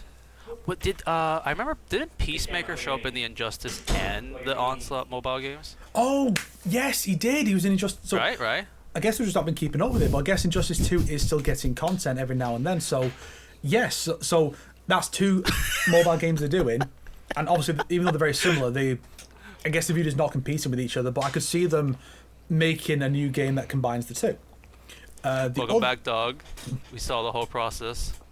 And the other spin-off I could maybe see them doing is, so we don't know what WB Montreal's been up to since Gotham Knights came out. Okay. And they made, I know that one wasn't received that well, but they did make Arkham Origins. So they know how to do that formula. So I've always thought that if they're going to do another, in the WB era, if they're going to be another MK action spin-off, it would be in the style of like a Shadow of Mordor or a Batman Arkham, just in the MK universe. Cool. I don't know what character you would pick. You'd ideally want someone Scorpion, with some... unfortunately.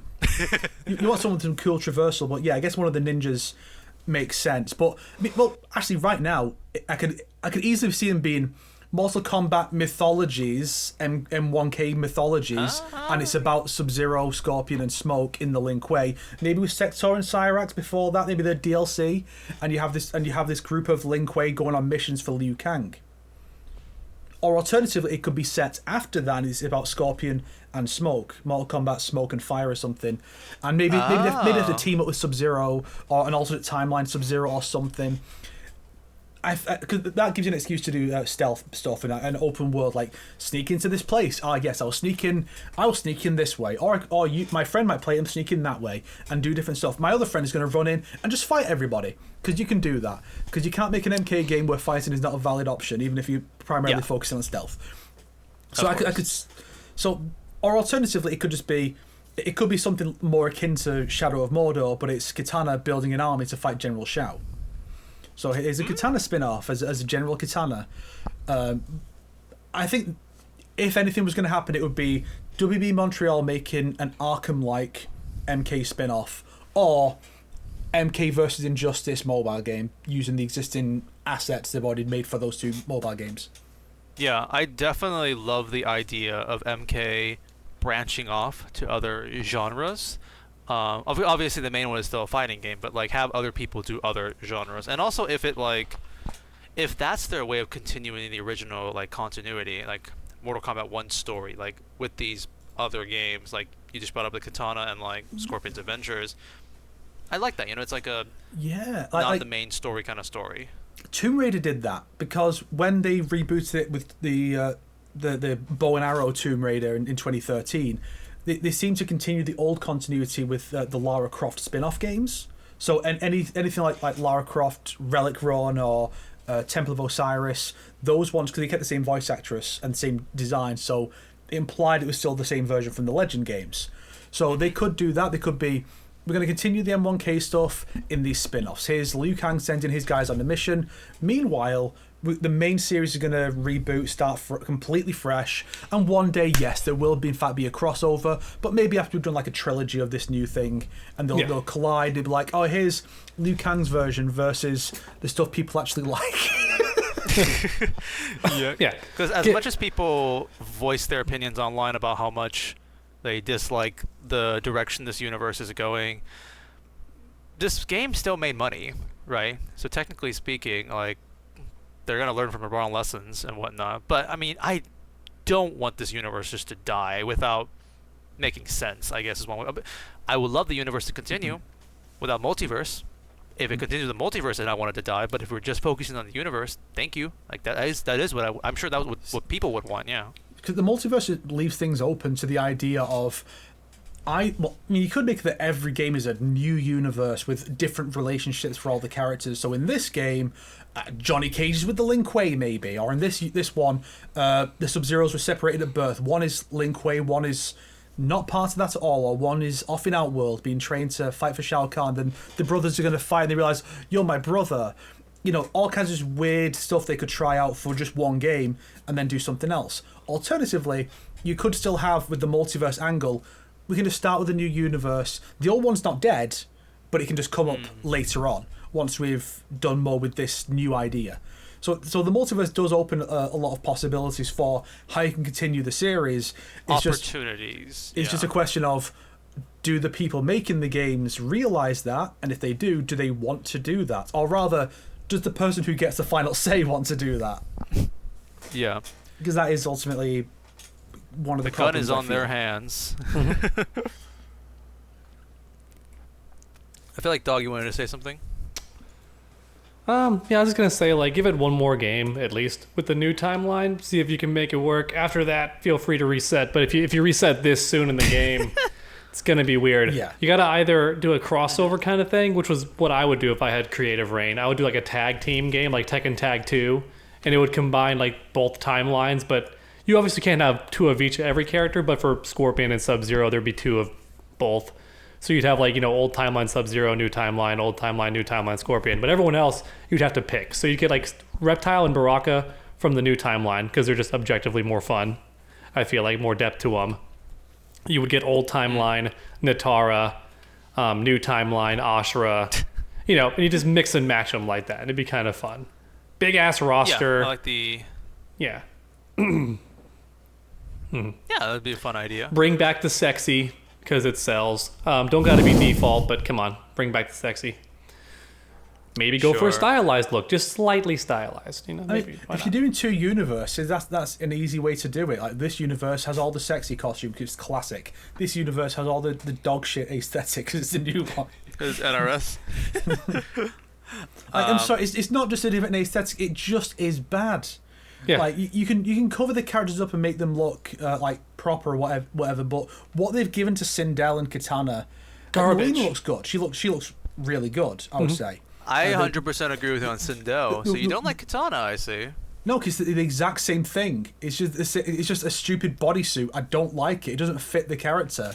Like, it didn't fit her in MK11. It doesn't fit her now. And it doesn't fit Sindel.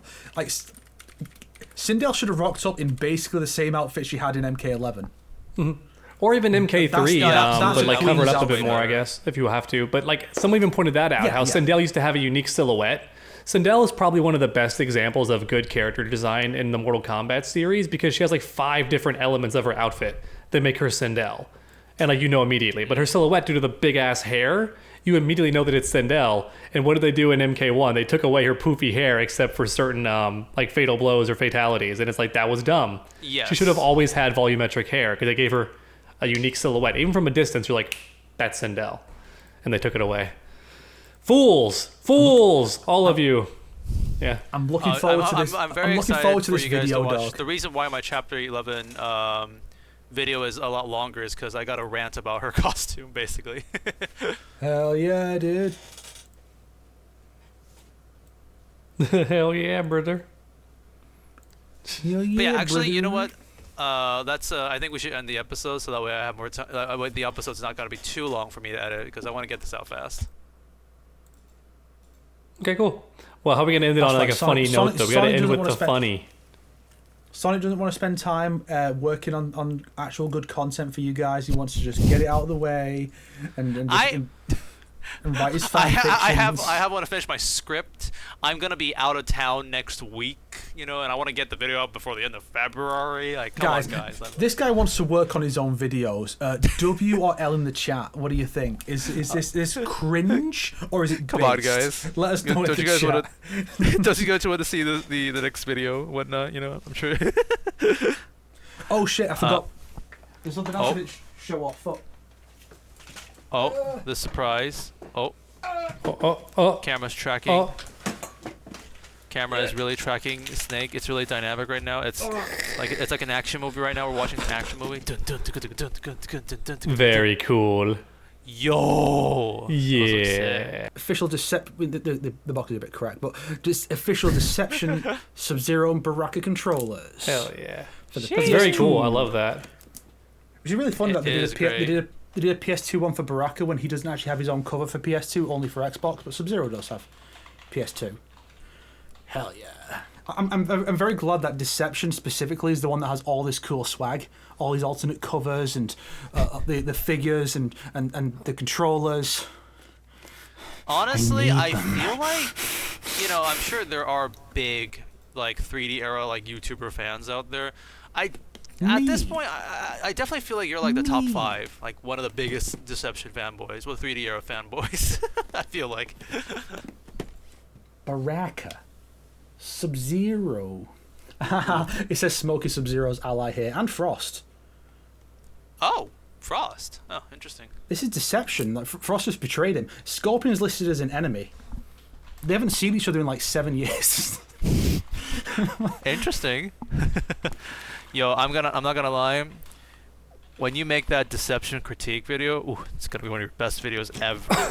It's gonna be like 8 hours long. You're gonna talk about every side quest and the meaning behind it.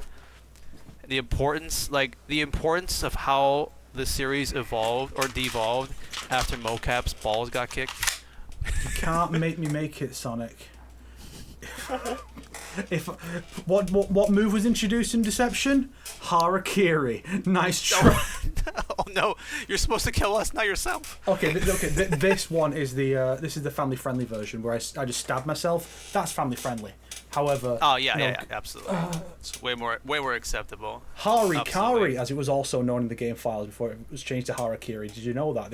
There's a recording of the announcer saying Harikari, or just straight up the S word that will get us demonetized. So you best end the video now, Sonic, before I say the S word. Here it goes. Oh shit! The announcer Stop! says, Did we end it? "Just